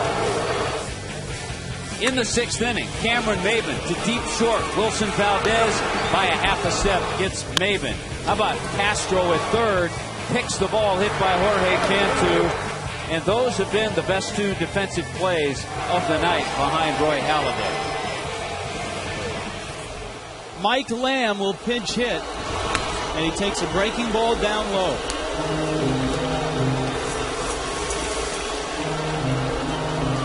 Halladay's line, 10 strikeouts. Lamb pulls it foul. How about your job as a pinch hitter? You've been sitting there for 8 innings trying to get a read on the pitcher. You haven't seen anybody get a base hit. You haven't seen anybody reach base.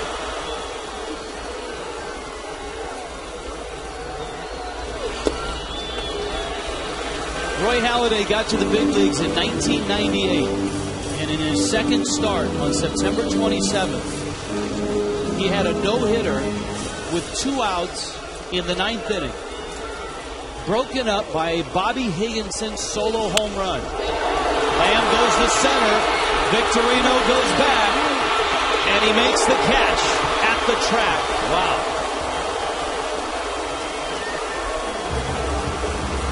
That was the only hit that Halladay would allow in his first Major League win. Wow. By the way, Mike Lamb just hit the furthest and hardest ball of the night against Roy Halladay. Wrong part of the ballpark.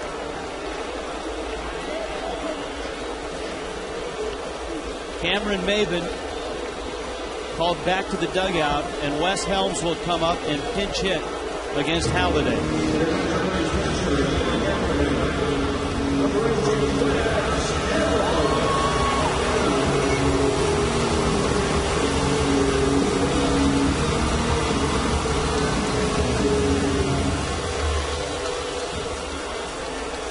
Well, you know when we go to Philly, how they boo Wes Helms? You know where I'm going with this, don't you?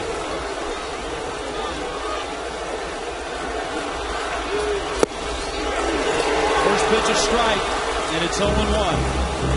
Helms, who had a brief stop in Philadelphia, has flourished as a Marlin, especially in this role as a pinch hitter.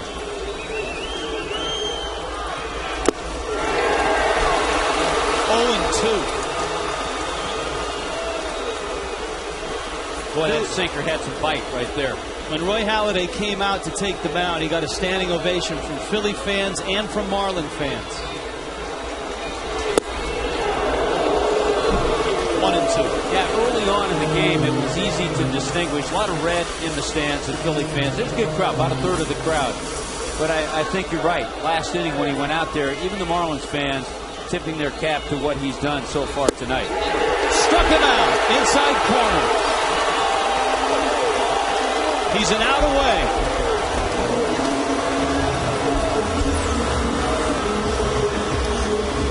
Again, anything at this point is going to be a strike. None of those pitches in the strike zone, but he's going to get them right now. He has the last 2 or 3 innings. Ronnie Paulino is the only thing standing between Roy Halladay and a perfect game. And it's 0-1.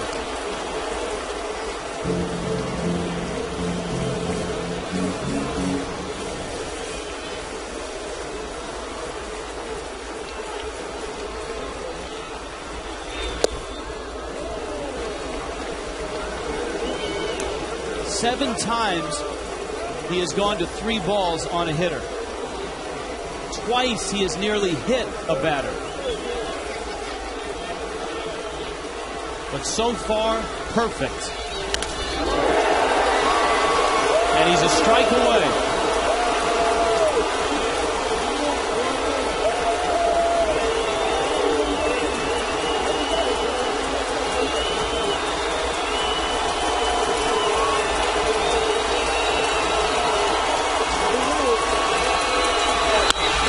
Ground ball. Castro. He got it. A perfect game. Roy Halladay, the 20th in Major League history.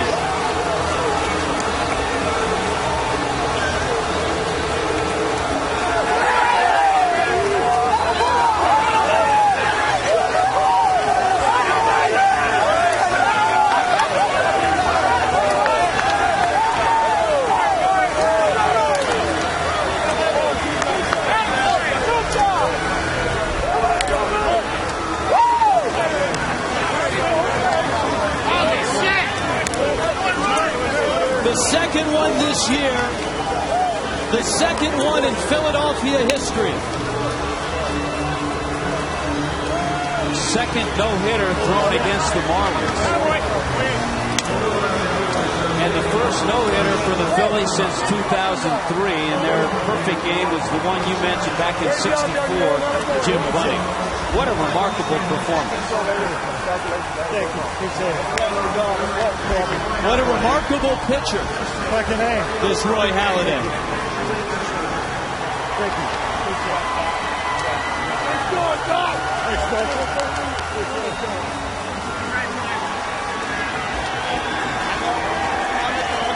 His first Major League win came in his second Major League start.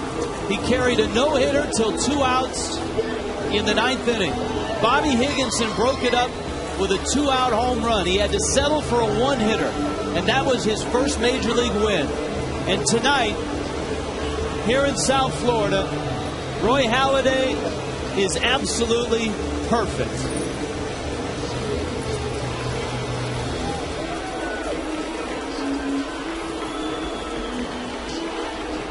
You look at how the game progressed for him, Rich, early on. Remember that first, second inning, the pitch count was a little high. We even mentioned it. But then he really settled in. He got some good defense, certainly the play in the 6th inning by a shortstop, Wilson Valdez, the play in the 8th inning by his third baseman, Juan Castro, who played tonight because Charlie Manuel wanted good defense in that infield, knowing that Halladay has that good sinker and gets a lot of ground balls.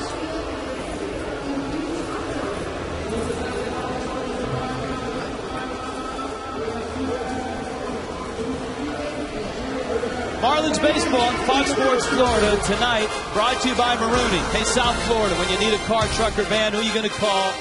1-877-Marooney. By Corona, kick back, relax with an ice-cold Corona in lime.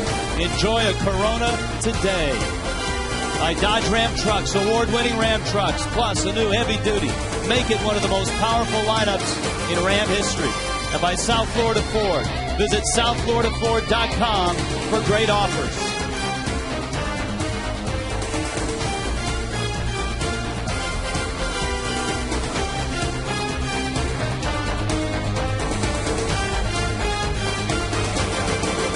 The Phillies beat the Marlins 1-0. Roy Halladay, a perfect game. A lot to cover. We will hear from Roy Halladay on Marlins Live coming up. Perfect.